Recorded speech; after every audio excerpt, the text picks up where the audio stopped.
আমাদের গ্রামের বাড়িতে অনেক জমি জমা ছিল আর কি, তো সেখান থেকে আর কি আমাদের মেইন ইয়াগুলো আসতো, খরচ টরচ সবকিছু আসতো। তো প্লাস আমার আম্মু জব করতো। আব্বু অসুস্থ হওয়ার পর থেকেই মানে মোটামুটি বলা চলে যে আমার আম্মু একটু মানে বদলে যাওয়া শুরু করে। এটা কি বাবা অসুস্থ হয়ে যাওয়ার পরে হ্যাঁ। ফার্স্ট টাইম আপনারা নোটিস করলেন? আপনার বড় বোনের সাথে আপনার বয়সের ডিফারেন্স কত? আমার আপুর সাথে আমার 6 বছরের পার্থক্য। তার মানে উনি হচ্ছেন রাইট নাও 30 এবং আপনি হচ্ছেন 24। 24, জি। ওকে, সো আপনি যখন 2.5 বছরের ছিলেন, আপনার বোন তখন বলা যেতে পারে 7 থেকে 8 বছর বয়স। 7-8 বছর এরকম। আচ্ছা, তো ওই সময় আপনার বাবা ফুললি হসপিটালাইজড। আব্বু ফুললি হসপিটালে। কি করতেন উনি, পেশায় কি ছিলেন? আব্বু অ্যাক্সিডেন্টের আগে ব্যাংকে জব করতেন। আচ্ছা, তো ওই সময় মা খারাপ আচরণ করা শুরু করলো? মানে আপুই বেসিক্যালি আমাকে পেলেছে আর কি ছোটবেলা থেকে আমাকে, কারণ আম্মু বেশিরভাগ সময় হয়তো জবের কারণে বাইরে থাকতো, আব্বু সিক ছিল, সব দায়িত্ব আম্মুকে নিতে হতো। ও, মাও তখন জব করতো? হ্যাঁ, আম্মু জব করতো। তো তখন থেকে আর কি আম্মু বাসায় আসলে দেখা যেত খুব অল্পতেই রেগে যেত, তারপর অনেক খারাপ ব্যবহার করতো। তো এগুলো নিয়ে আর কি আব্বুর সাথেও আম্মুর একটু ঝামেলা শুরু হয়ে যায় যে তুমি কেন বাচ্চাদের সাথে এরকম ব্যবহার করছো, এটা তো ঠিক করছো না তুমি। তো তখন থেকে আর কি বলা যায় যে আমাদের জীবনটা বদলে যাওয়া শুরু করে। আমরা অনেক হ্যাপি একটা ফ্যামিলি ছিলাম মোটামুটি। অ্যাক্সিডেন্টটা কিসের অ্যাক্সিডেন্ট হয়েছিল? অ্যাক্সিডেন্টটা হচ্ছে আব্বু গ্রামের বাড়িতে যাচ্ছিল, আমাদের বাসা থেকে গ্রামের বাড়িতে যাচ্ছিল। তো তখন আর কি একটা ট্রাক এসে টেম্পু টাইপের যে ইয়াগুলো থাকে না, গ্রামে একটা জায়গা থেকে একটা জায়গায় যায়, ওইরকম একটা গাড়িতে আব্বু ছিল আর কি।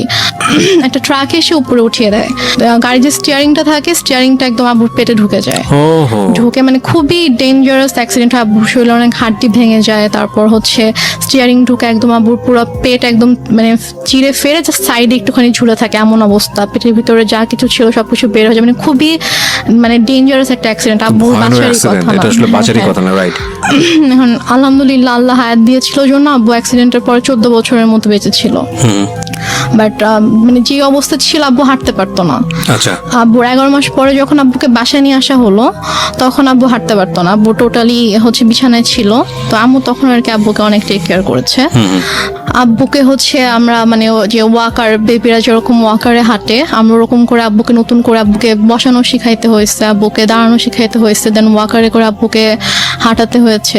তো তারপর যাই হোক অনেক বছর পার হলো, 2001-এ আমার বড় বোনের বিয়ে হয়ে যায়। আচ্ছা, আপুর খুব অল্প বয়সে বিয়ে হয়, তখন 14 বছর বয়স ছিল।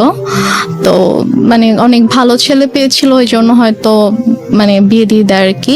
14 বছর বয়সে? হ্যাঁ, আপুর যখন 14 বছর বয়স। তারপর 2001-এ বিয়ে হয়, তারপর 2005-এ আপু দেশের বাইরে চলে যায় হাজবেন্ডের সঙ্গে। আপুর হাজবেন্ড দেশের বাইরে থাকতো। তারপর 2005-এ দেশের বাইরে চলে যাওয়ার পরে আমরা হচ্ছে তখন তো আমি একা একদম, আব্বু আম্মু আমি। এর মাঝে তো অনেক মানে কি বলবো, নিজের মা সম্পর্কে আসলে এইভাবে কথাগুলো বলতেও আমার খারাপ লাগছে, তারপর বলতে হয়। 2005-এ আপু চলে যাওয়ার পর থেকে আর কি আম্মুর মানে ব্যবহারগুলো আরো বেশি খারাপ হওয়া শুরু করে আমার সাথে, আব্বুর সাথে। বাবা কি তখন জব করছে নাকি একদম বাবা বেসিক্যালি হচ্ছে যে অ্যাক্সিডেন্টের পরে বাবা জব করতো না, কারণ বাবা হাঁটা চলাই তো অনেক বছর করতে পারেনি। তারপর কি বাবার হচ্ছে যে কিছু মানে জায়গায় হয়তো টাকা দেওয়া ছিল বিজনেসের ইয়াতে, ওখান থেকে আসতো প্লাস বাড়ি থেকে আসতো, ওভাবেই আর কি আমাদের সংসার চলছিল। তারপর 2006 সালে আপনারা তখন কোথায়? আপনারা কি তখন ঢাকাতে নাকি? না, আমরা তখন ঢাকাতে না, আমরা তখন আমাদের বাড়িতে গেলেন কবে? বাড়িতে গিয়েছি আমরা হচ্ছে 1 বছর একটু বেশি সময় হচ্ছে ঢাকায় ছিলাম। আচ্ছা, তারপর হচ্ছে তখন থেকে আমরা বাড়িতে মানে 96-এর কি মাসে অ্যাক্সিডেন্ট করেছিল সেটা আমার মনে নেই, বাট আমরা হচ্ছে 13-14 মাসের মতো ঢাকায় ছিলাম। তারপরে আর কি আমরা বাড়িতে চলে যাই। বাড়ি কোথায় চলে গেলেন? আমাদের বাড়ি হচ্ছে সিরাজগঞ্জ চলে গেলেন। আচ্ছা, তো সিরাজগঞ্জ মানে হচ্ছে আপনার বাবার বাড়িতে চলে গেলেন? না, আমাদের বাসা, আমরা যে বাসাটা তখন আমরা ভাড়া থাকতাম, ওখানে। সো 1 বছর বাবার এখানে থেকে ট্রিটমেন্ট করাতে হয়েছে বাবাকে শুধুমাত্র? তারপর আমরা সিরাজগঞ্জে চলে যাই, তো ওখানে আমাদের বাসা ছিল, ওখানে আমরা যাই, গিয়ে ওখানে থাকি আর কি। আম্মু কিছুদিন পরে হচ্ছে জয়েন করে, আম্মু আগেও জব করতো, ওই সেম জবটাতে আম্মু আর কি জয়েন করে। আচ্ছা, আর আব্বু হচ্ছে ওই টুকটাক মানে বেশি তো হাঁটা চলা করা নিষেধ ছিল, বলেছিল যে যতটা সম্ভব রেস্ট নিতে। তো আব্বু এরকম মানে জবে আর যাওয়া হয়নি, তো টুকটাক বিজনেস করতে ভাবে চলতো আর কি আমাদের। তো তারপর হচ্ছে 2006 সালে একটা ঘটনা আমি দেখি আর কি, মানে আমি ঘুমাচ্ছিলাম, তো ঘুম থেকে উঠে আমি যখন আম্মুর মানে বেডরুমের দিকে যখন আমি গেলাম, তো গিয়ে আর কি আমি খুবই আপত্তিজনক একটা আমি দেখি। সো তারপর থেকে আর কি আমার আম্মুর প্রতি আপনার বাবা কোথায় তখন? আমার আব্বু তখন বাইরে ছিল। বাইরে বলতে? বাইরে হচ্ছে আব্বু ওই ব্যবসার কাজে আব্বু বাইরে গিয়েছিল, একটা শপ ছিল ওখানে আব্বুর, তো ওই শপে গিয়েছিল আর কি। আচ্ছা, সো আপনি যে আপত্তিকর অবস্থাটা দেখলেন, এটা কি বেসিক্যালি আপনি ফার্স্ট টাইম নোটিস করলেন এরকম? হ্যাঁ, আমি মনে হয় ফার্স্ট টাইম নোটিস করলাম এরকম Okay. কিছু। তো তখন ওটা- আপনি স্কুলে পড়েন? তখন আমি মেবি ক্লাস 7-এ পড়ি। Okay, 6, so স্কুলে 7 পড়েন, high school-এ হ্যাঁ, পড়েন। স্কুলে পড়ি হ্যাঁ। তখন আমি। তো তারপর ওটা দেখার পর থেকে আম্মু তো প্রচন্ড ভয় পেতাম, মানে দেখা যেত যে আম্মু কিছু একটা বললে অথবা একটু জোরে কথা বললে আমি ভয় পেয়ে যেতাম, বুকের ভিতরে কাঁপুনি শুরু হয়ে যেত যে এখন কি হবে কি হবে। তো তারপর ওই ঘটনাটার পর থেকে আমি জাস্ট রুমে ঢুকে যখন দেখেছি সাথে সাথে আমি রুম থেকে বের হয়ে গিয়েছি আর কি, আমি আমার রুমে চলে গিয়েছি। তো তার কিছুক্ষণ পরে আম্মু এসেছে আমার রুমে, তো এসে আমাকে বলছে যে যা দেখেছো সেটা যেন বাবাকে না বলা হয়, যদি বলো তাহলে কিন্তু তোমার খবর আছে। আচ্ছা, আর মা আপনাকে সবসময় এই ধরনের শাসনই করতো? সো শাসনই করতো। শাসনই করলো বিষয়টা নিয়ে? হ্যাঁ, আচ্ছা, শাসনই করলো।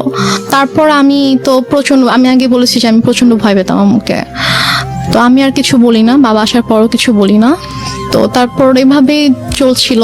এরপরও আরো কয়েকবার আমি এরকম ঘটনা আমার চোখের সামনে হয়েছে, কারণ ওই দিনে আমি দেখার পর থেকে আসলে আম্মুরও একটা ভয় কেটে যায় যে হ্যাঁ আমি তো বাবাকে কিছু বলিনি, আমি কিছু বলবো না। তো আমার সামনে এরকম ঘটনা আরো অনেকবার হয়েছে, বাট আমি বাবাকে কিছু বলতে পারিনি আর কি। তো তারপরে গিয়ে আমরা 2007 সালে আমরা নিজেদের বাসা করি। তো সিরাজগঞ্জে? সিরাজগঞ্জে, হ্যাঁ, নিজেদের বাসা করি। নিজেদের বাসা করার পরে ওখানে আমরা শিফট হই। তো তারপর 2009 সালে হঠাৎ করে একদিন আমার আব্বু প্রচন্ড অসুস্থ হয়ে যায়। আমরা এখানে একটা বিরতি নিতে চাই প্রিয় শ্রোতা। আপনারা শুনছেন মিস্টার ম্যাঙ্গো ক্যান্ডি প্রেজেন্স জীবন গল্প। আপনারা শুনছেন রেহনুমার জীবন গল্প। Rehnuma right now 24। শুভ হয়ে থাকতো। তারপর আমি আমার রুমে চলে যাই। তো হঠাৎ করে প্রায় 10-15 মিনিট পর আব্বু চিৎকার করে আমাকে ডাকে। তো আমি ছুটে আব্বুর রুমে যাই। তো রুমে যাওয়ার পরে দেখি যে আব্বু বলছে আমার খুব খারাপ লাগছে, তুমি আমাকে বারান্দায় নিয়ে যাও। আচ্ছা, তো আমি আব্বুর রুম থেকে আব্বুকে ধরে বারান্দায় নিয়ে আসি।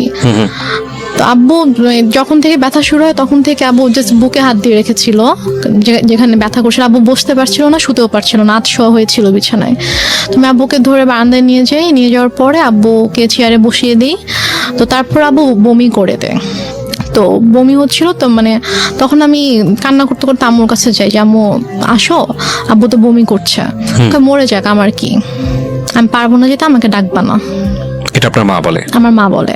আচ্ছা, তখন আমি খুব কষ্ট পাই, কারণ মার চেয়ে আমি বাবার খুব কাছে ছিলাম, বাবাকে প্রচন্ড ভালোবাসতাম। এখানে একটা বিষয় বলি প্রিয় শ্রোতা, আমি বারবারই বলছি, আজকে যে ধরনের ডিসক্লেমার আমরা দিয়েছি সেই ডিসক্লেমারের জায়গায় আমার আরো বেশ কয়েকটা কথা বলার আছে আজকের এই অনুষ্ঠানে। আজকেই ওর যে গল্পটা, সেই গল্পের পুরোটা জুড়েই থাকবে ওর মাকে নিয়ে বলা অনেক কষ্টজনক অনেক কথাবার্তা।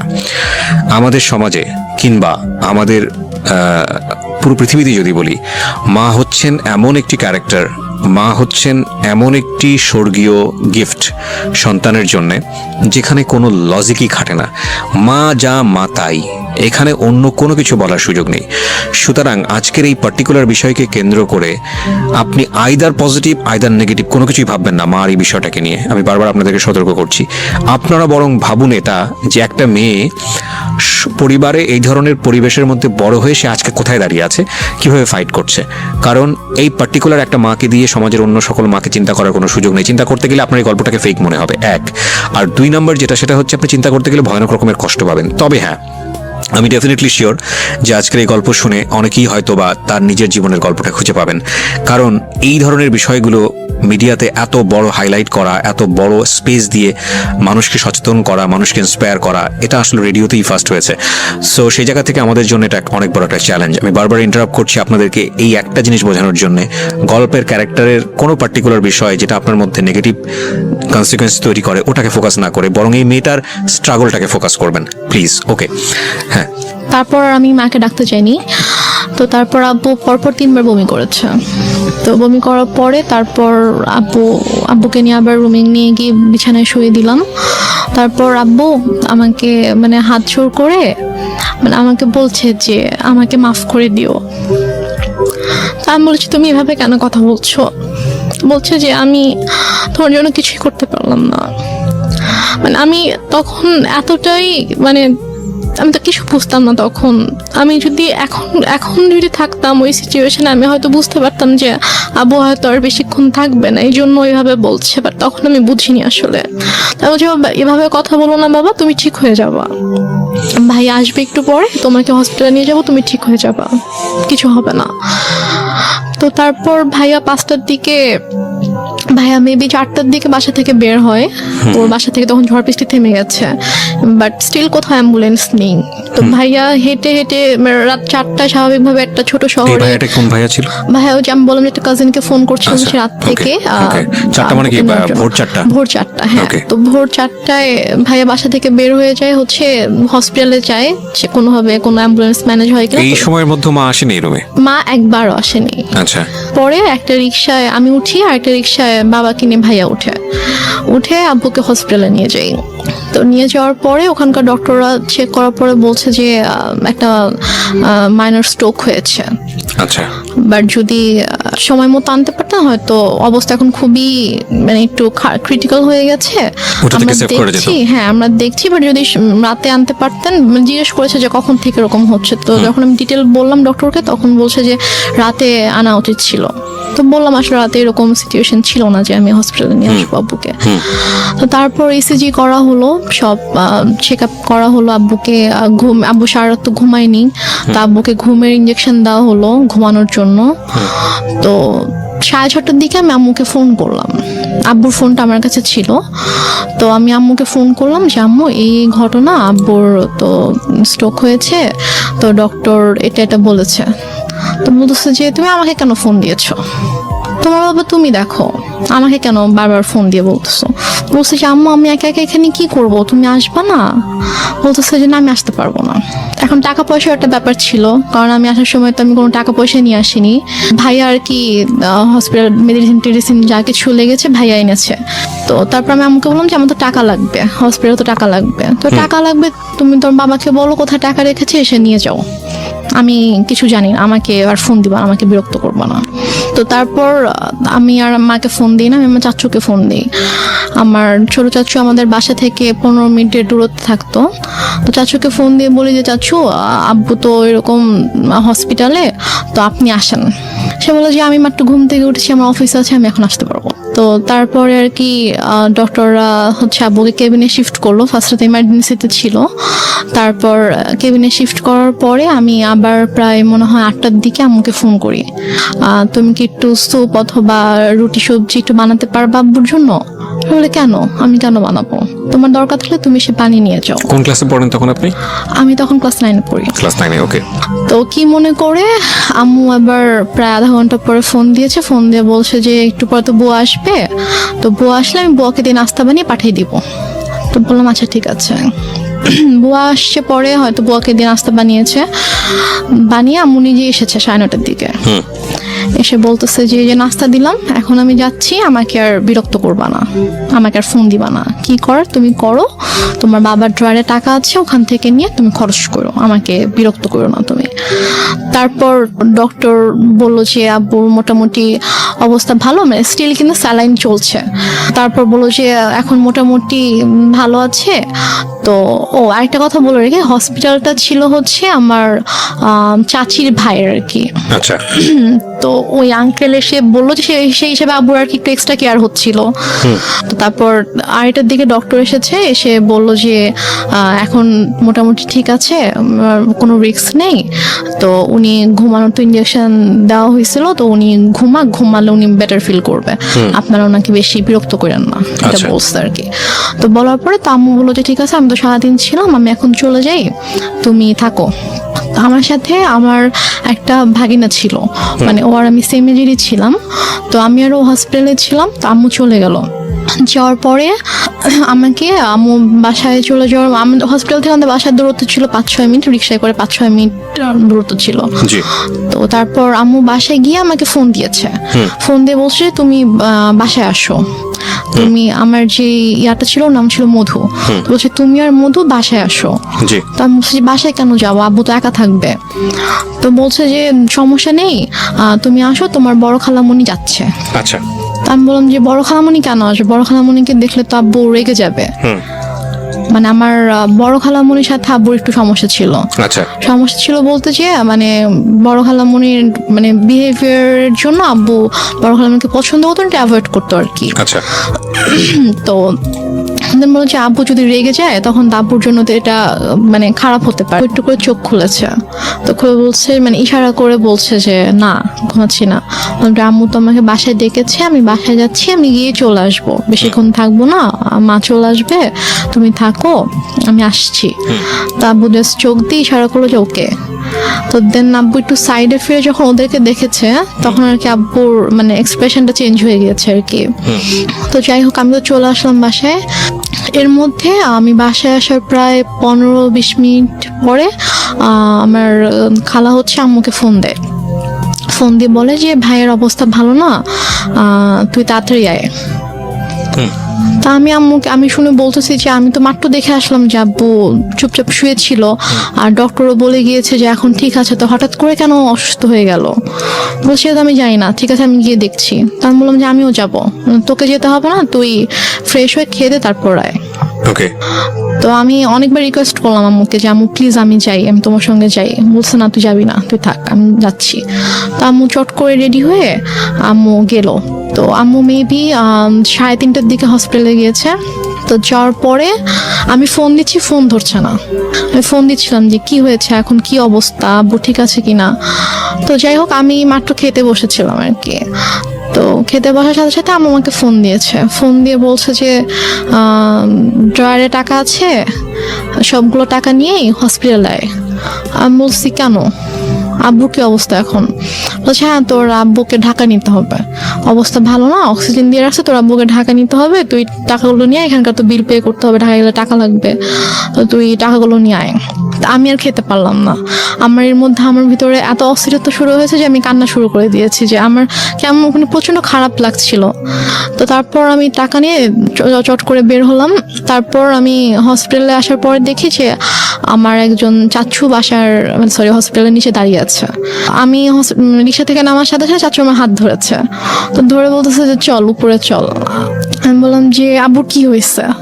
তখন আমি মানে আমার খুব খারাপ লাগছিল, যে আমার মানে মনে হচ্ছিল যে মেবি আব্বু নেই। তাই আমি বলছি সত্যি করে বল আব্বুর কি হয়েছে। তো আব্বুর কেবিন ছিল হচ্ছে 3 তলায়। তো দেন আমি গেলাম, তো চাচু পুরোটা সময় আমার হাত ধরে আছে। 3 তলাতে যাওয়ার পরে দেখি যে আব্বুর মানে কেবিনের দরজাটা খোলা, দরজার সামনে অনেক মানুষ।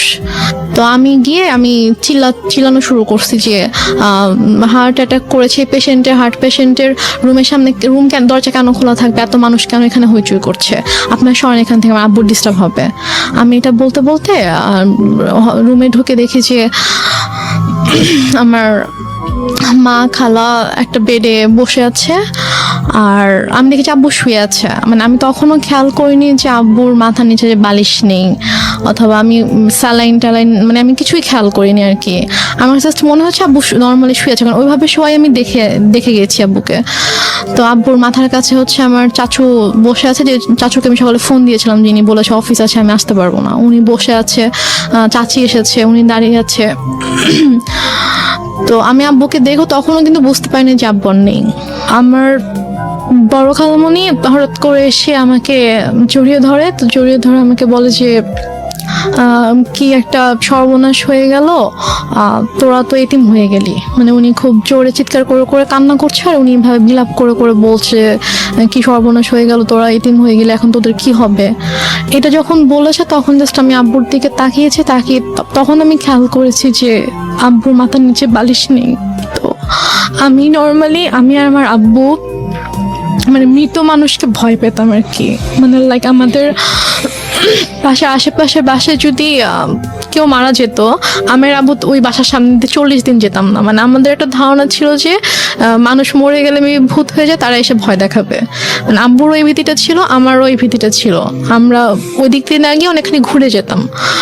তো বাট তখন আমার কোনো মানে আমার মধ্যে কোনো ওই ভয়টা অথবা এরকম কিছুই নেই। আমি আব্বুর কাছে গিয়ে আমি আব্বুকে এভাবে ধাক্কা দিচ্ছিলাম যে আব্বু কি হয়েছে তোমার, তুমি ওঠো, তুমি। তো আমার অনেকে এসেছিল তখন, আমার চাচি গিয়ে আমাকে ধরলো, আমার আরেকটা ভাই এসে আমাকে ধরলো, তো আমি ভাইয়াকে ধরে চিৎকার করে করে কান্না করছিলাম। বাট আমার আম্মুর একটু কান্না করেনি। আমার আম্মু চুপ হয়ে বসে আমাকে বলতেছে যে এভাবে কান্না করার কি আছে। Are you sure? আমাকে বলতেছে, আমি যখন আমাকে বসাই দিছে আম্মুর পাশে, আমাকে বসাই দিছে আমার ভাইয়া, তো বলতেছে যে এভাবে কান্না করতেছো কেন, এভাবে কান্না করার কি আছে, টাকা আনছো টাকা দাও। আমি জাস্ট অবাক হয়ে তাকিয়েছিলাম যে মানে সামনের বেডে আব্বু এভাবে পড়ে আছে আর সে আমার সাথে এভাবে কথা বলছে। তারপর আমি অনেকক্ষণ চুপ করে বসেছিলাম। আমার সাথে ব্যাগ ছিল, নিজেই আম্মু ব্যাগটা নিল, নিয়ে যে ভাইয়াটা সকালে আব্বুকে হসপিটালে নিয়ে আসছে ওকে বললো যে যা গিয়ে বিল পে করে হসপিটালে ঝামেলা শেষ করে একটা অ্যাম্বুলেন্স ঠিক কর, নিয়ে যেতে হবে। তো এর মাঝে আমার আপু ফোন করছে, আপু ঘুমায় ছিল, তো ঘুম থেকে উঠতে পরে ভাইয়া যখন বলছে যে আব্বু অসুস্থ হসপিটালে, তুমি আমাকে ফোন করো। আমার পাশে বসে ফোন ধরে বলতেছে যে তোমার আব্বুকে ঢাকায় নিয়ে যাচ্ছি আমরা। না, সেটা হয়তো আপনি ইজিলি ব্যাক করতে পারেন, সেজন্যই সে বলেছে, পরে হয়তো সময় নিয়ে বলবে। আমি বলি এটা কেন বলেছে, আমি শুনলে বুঝতে পারবেন। তো তারপর হসপিটালে আমিও গেলাম ভাইয়ার সাথে ফর্মালিটিস করতে। তো ও টাকা পে করার পরে তো ওদের আব্বুর যেটা ফাইল ছিল, লাইক হচ্ছে সকাল থেকে হচ্ছে যে টেস্টগুলো হয়েছে, প্রেসক্রিপশন, এগুলোর একটা ফাইল থাকে। তো প্লাস হচ্ছে দুপুরে হচ্ছে ডক্টর রেফার করে দিয়েছিল ঢাকায় যে হসপিটাল ডক্টরের কাছে, মানে সব পেপারসের যে একটা ফাইল ছিল। তো হসপিটাল থেকে নর্মালি বিল পে করার পর ওই ফাইলটা তো দিবে। তো ভাইয়া যখন জিজ্ঞেস করেছে যে ফাইল কোথায়, তখন বলছে যে ফাইল তো এসে নিয়ে গিয়েছে। তো বলছে যে ফাইল কে নিয়ে গিয়েছে, আমরা তো কেউ ফাইল নিইনি। তো বলেছে যে ডক্টর যখন রুমে গিয়েছে, অক্সিজেন যখন দেওয়া হয়েছে পেশেন্টকে, তখন আপনাদের একজন রিলেটিভ এসেছিল, এসে বলেছে যে অমুক কেবিনের অমুকের ফাইলটা ডক্টর চেয়েছে, আমরা তো দিয়ে দিয়েছি। তো উপরে গিয়ে ভাইয়া সবাইকে জিজ্ঞেস করলো ওখানে যারা যারা ছিল, তো সবাই বলতেছে যে না আমি তো নিইনি। তো ফাইলটা যাই হোক পাওয়া গেল না। তারপর অ্যাম্বুলেন্সে করে আব্বুকে আমাদের বাসায় নিয়ে আসা হলো। তো বাসায় নিয়ে আসার সাথে সাথে দেখি যে আম্মু ওদিকে ফোন টোন দিয়ে সব অ্যারেঞ্জমেন্ট করে ফেলেছে যে মানে যত তাড়াতাড়ি পসিবল মাটি দিতে হবে। বাট আপু যখন দেশের বাইরে চলে যায়, তখন আপু এভাবে বলে যায় যে মানে যদি কখনো মানে আব্বু হোক আম্মু হোক কেউ যদি মারা যায়, তাকে রেখে দিবা আমি না আসা পর্যন্ত, আমি আসবো দেখবো তারপর মাটি হবে। আপু এটা বলে গিয়েছিল। তো আপুর শ্বশুর বাড়িতে যখন জানানো হয় যে আব্বু মারা গেছে, তখন বলে যে ঠিক আছে আমরা আসছি, আপনারা ওখানে সবকিছু ঠিকঠাক করেন, ওনাকে গোসল করেন, তারপর আমরা ঢাকায় নিয়ে এসে ওনাকে, মানে আপুর শ্বশুর বাড়িতেও এটা জানতো, আর আপুর শ্বশুর বাড়িতেও সেম কথাটাই বলেছে যে শ্বশুর শাশুড়ি ছিল, তো ওদের বলেছে যে মানে যারই কিছু হোক না কেন আমাদেরকে ছাড়া কিন্তু আপনারা মাটি দিবেন না, আমরা দেখবো। তো ওইভাবে আপুর শ্বশুরও ফোন দিয়ে বলে যে ঠিক আছে ভাইজানকে নিয়ে আসতে হবে ঢাকায়, নিয়ে এসে আমি ব্যবস্থা করছি। এখানে বারডেমে সম্ভবত ছিল, হিমাগার আছে, তো ওখানে বলো যে ওখানে রাখবো, আমি সব ব্যবস্থা করে আমি আসছি। বলছে না আপনাদের আসতে হবে না, যত তাড়াতাড়ি পসিবল মাটি দিয়ে দিব, মৃত্যু বৃষ্টি আত্মা হচ্ছে কষ্ট পাবে, বেশিক্ষণ রাখা যাবে না। তো বলতেছে যে না, মানে আপুর কথা বলছে যে বৌমা তো বলে গেছে, তা আমাকেও বলে গেছে, তো আমি তো এটা পারবো না, আমি বৌমাকে কি জবাব দিব আপনি যদি মাটি দিয়ে দেন। বলতেছেন আপনাদেরও কষ্ট করে, এখন সন্ধ্যা হয়ে গেছে, আপনাদেরও এখন কষ্ট করে আসতে হবে না, আর আপনারা আসলে আসেন, বাট আপনারা আসার আগে আগে মাটি দিয়ে দিব। মানে আম্মু পুরো ক্রেজি হয়ে গিয়েছে মাটি দেওয়ার জন্য। তো আমার চাচুরা ফোন দিয়ে বলতেছে যে আমার আরেকটা চাচা গ্রামের বাড়িতে থাকে, তো আমার চাচা ফোন দিয়ে বলতেছে যে তুমি এখানে নিয়ে আসো, আমাদের পারিবারিক কবরস্থানে মাটি হবে। সে বলতেছে না আমি ওখানে নিব না, ওর এখানেই মাটি হবে। তো এগুলো নিয়ে আম্মু খুবই মানে রীতিমতো ঝগড়া করতেছে অনেক। আম্মু কিন্তু স্টিল মানে এক ফোঁটাও কান্না করেনি, একটুও কান্না করেনি। তো সে আমার চাচার সাথে ফোনে ঝগড়া করতেছে যে না আমি এখানে মাটি দিব, আপনাদের যদি দেখতে ইচ্ছা করে আপনারা এখানে আসেন, এসে দেখে যান। কোনোভাবে রাজি করাতে পারতেছে না যে না পারিবারিক অবস্থানে তার মাটিটা হবে। ওইদিকে আপু বারবার ফোন করে বলতেছে যে তুমি একটু আব্বুর সাথে কথা বলায় দাও। তো বলছে এখন তো কথা বলতে পারবে না, এখন তো হচ্ছে যে কি অক্সিজেন দিয়ে রাখছে এটা সেটা এগুলো বলতেছে। তো বলছে যে ও আপুকে বলছে যে আমি এখন অ্যাম্বুলেন্সে। তো বলছে ঠিক আছে আব্বু কথা বলতে না পারলেও সমস্যা নেই, তুমি আব্বুর কানের কাছে ফোনটা নাও, আমি আব্বুর সাথে কথা বলে আব্বু বেটার ফিল করবে, আব্বুর ভালো লাগবে আমার ভয়েস শুনলে। সে বলতেছে না এখন না, আমি হসপিটালে যাই তোমার সাথে কথা বলে দিব। তো এভাবে ওদিকে আপুকে এভাবে হ্যান্ডেল করতেছে, তারপর হচ্ছে আমার চাচার সাথে ঝগড়া করতেছে এবং মাটি দেওয়ার জন্য খুবই পাগল হয়ে গেছে। মানে আপনার কথা অনুযায়ী যদি আপনি সবকিছু মেনে নেই তাহলে বলতে হবে যে সে এককভাবে সিদ্ধান্ত নিচ্ছে, একটা স্বেচ্ছাচারী আচরণ যেটাকে বলে। সে কারো কথাই শুনছে না। লাইক একজন মহিলার যে হাজবেন্ড মারা গেলে তার যেরকম বিহেভিয়ার থাকা উচিত ওরকম কিছু ছিল না আমার মাঝে। অনেক বেশি ডেসপারেট ছিল to establish her decision. Yeah exactly. Okay. তো তারপর সবাই বুঝায় যে এরকম করার কিছু নেই, আপনি একটু শান্ত হন, যেহেতু তার বাবা মা ভাই সবার কবর ওখানে, সো ওনার ভাইরাও চাচ্ছে ওনাদের কথাটা আপনাকে মানতে হবে। তো সবাই বোঝানোর পরে গিয়ে উনি আর কি বলে আচ্ছা ঠিক আছে। দেন আব্বুকে গোসল করানো হয়, করানোর পরে রাত 8টার দিকে সম্ভবত অথবা 8টার পরে আব্বুকে একটা ট্রাক নিয়ে আসা হয়। মানে আমাদের বাসা থেকে আমার দাদুর যে গ্রাম 1 ঘন্টার দূরত্ব ছিল আর কি। জি। তো ওখানে তারপর আমরা যাওয়ার জন্য মাইক্রো ট্রাক সবকিছু অ্যারেঞ্জ করা হয়। তো আমি বলি যে আমি যাবো, বলেন তোমাকে যেতে হবে না, আমাকে বাসায় রাখে। আর বাসায় আমার ছোট খালামুনি ছিল, আরো কে ছিল, তো ওদের কাছে আমাকে রেখে যায়। রেখে আম্মু চলে যায় ওদের সাথে গ্রামের বাড়িতে মাটি দেওয়ার জন্য। আচ্ছা। মাটি দিয়ে রাতের 12:30 পৌনে 1টার দিকে চলে আসে, সবাই আবার ব্যাক করে আর কি। স্টিল আপুর সাথে সে কথা বলতেছে যে বাবা বেঁচে আছে, বাবা হসপিটালে।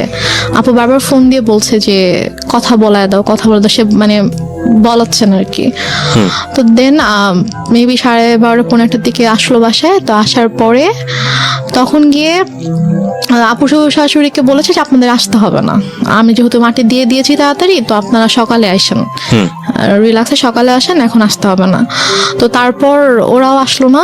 তো তারপর আপুকে আমাদের সময় সকাল 5:30টার দিকে আপুকে ফোন দিয়েছে, ভাইয়াকে ফোন দিয়ে তো আপু কলেজে ছিল, ভাইয়াকেও কিন্তু জানায়নি। তো 5:30টার দিকে ভাইয়াকে ফোন দিয়ে বলছে যে তোমার আব্বা তো মারা গেছে। তো বলছে যে মানে কি, আপনি তো একটু আগেও বলছেন, মানে রাতের বেলাও যখন কথা হয়েছে তখনও তো আপনি বলছেন যে আব্বা ঢাকায় হসপিটালে, এখন মারা গেছে, মানে আপনি কি বলতেছেন এগুলা? ভাইয়া বিশ্বাস করতে পারতেছে না। তো বলতেছে যে হ্যাঁ এরকম মারা গেছে, মাটি দিয়ে আসছি, ডিটেল বললো আর কি। তো তাহলে আপনি কেন বিকেল থেকে বলছেন যে আপনি আব্বুকে ঢাকায় নিয়ে আসতেছেন, এগুলো কেন বলছেন, মিথ্যা কথা কেন বলছেন?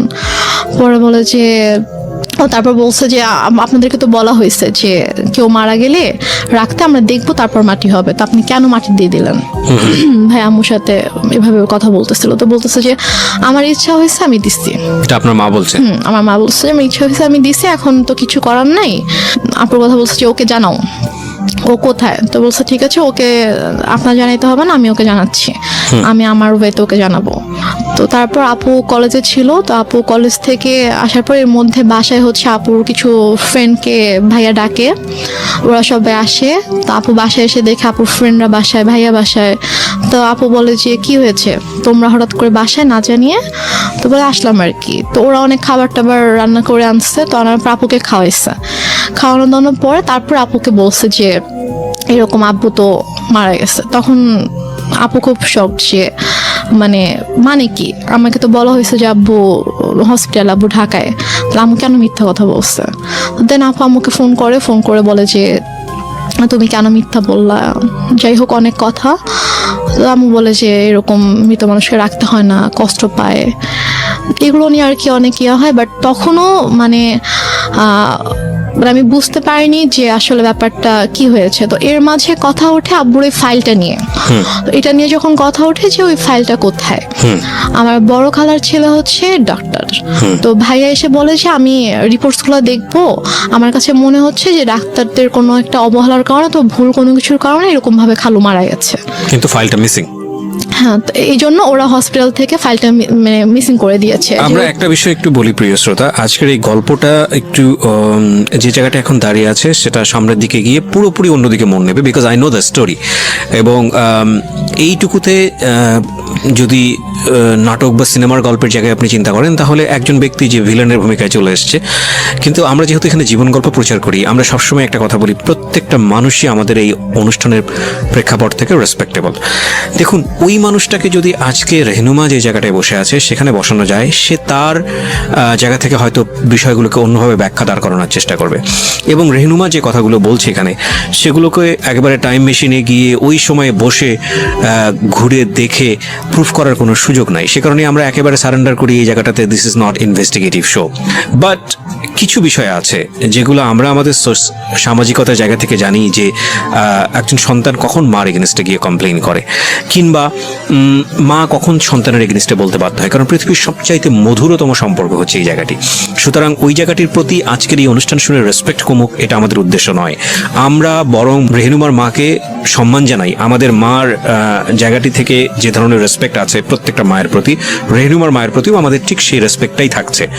আমরা বরং গল্পটাকে অন্যদিকে একটু ফোকাস করি, যে রেহনুমা এইরকম একটা প্রবলেম পরিবারের মধ্যে ফেস করেছে বা করার পরেও সে আজকে কোথায় দাঁড়িয়ে আছে। এবং এই গল্পটা এই কারণেই প্রচার করতে চাই, সবাইকে যদি মানে আমাদের সামনে আনতে পারেন, রিসিপশনে যিনি ছিল উনি বলেছে যে তাহলে আমি চিনে ফেলবো। আচ্ছা, কে ছিল উনি বলেছে যে, আমি জিজ্ঞেস করছিলাম যে মানে কে ছিল, মানে ছেলে ছিল নাকি মেয়ে ছিল, তো উনি বলছে একজন মহিলা ছিল। আচ্ছা। তো উনি এসে বললো যে অমুক কেবিনের অমুক পেশেন্টের হচ্ছে আমি রিলেটিভ, তো ডক্টর ফাইলটা চেয়েছে, ফাইলটা দেন তাড়াতাড়ি।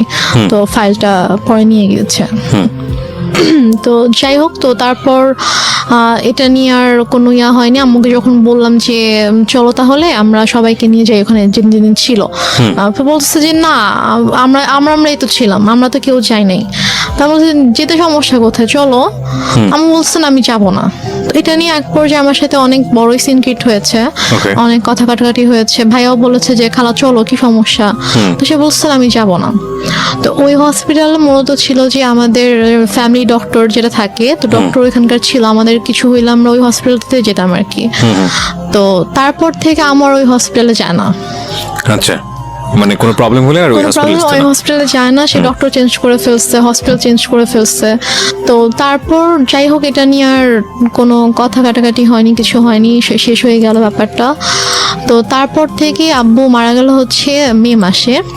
সেপ্টেম্বর মাস থেকে হঠাৎ করে আম্মুর কি হলো, সে আমাকে বলছে যে তোমাকে বিয়ে দিয়ে দিব। আমি তো বিয়ে করব না, আমি তো অনেক ছোট আছে।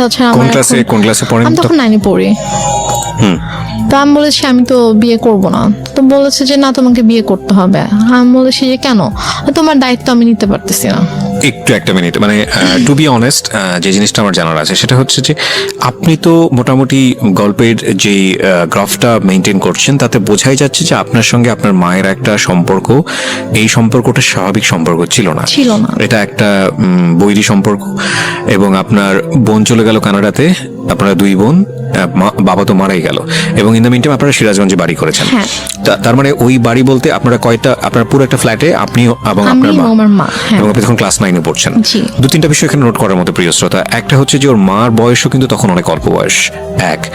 2 নম্বর হচ্ছে যে মা সাথে সন্তানের সম্পর্কটা স্বাভাবিক না, এবং শুধু ওর সাথে না, ওর কথা অনুযায়ী ওর বড় বোনের সঙ্গে স্বাভাবিক না। এবং ও যে বিষয়গুলো দেখেছে সেটার পরে ওর সাথে ওর মার একটা সম্পর্কে ভীষণ রকম দূরত্ব তৈরি হয়েছে মানসিকভাবে, সেটাই স্বাভাবিক। অ্যান্ড সবচেয়ে বড় ইম্পর্টেন্ট যে বিষয়টা সেটা হলো যে ও ক্লাস 9-এ পড়ে, তার মানে হচ্ছে তখন ওর বয়ঃসন্ধিকাল চলছে। সো বয়ঃসন্ধিকালটা হচ্ছে কোনো ছেলে এবং কোনো মেয়ের জন্য সবচেয়ে ডেঞ্জারাস টাইম। ওই সময়টাতে রাতারাতি দেখবেন একটা ছেলে এবং একটা মেয়ের মধ্যে বেশ কিছু জিনিসের পরিবর্তন আসে, শারীরিক পরিবর্তনের পাশাপাশি ভয়ঙ্করভাবে মানসিক পরিবর্তন আসে। এবং এই জন্যই দেখবেন যে ক্লাস 7-8-এ চলে গেলে হঠাৎ করে ছেলেরা কিংবা মেয়েরা ধাম করে বড় হয়ে যায়।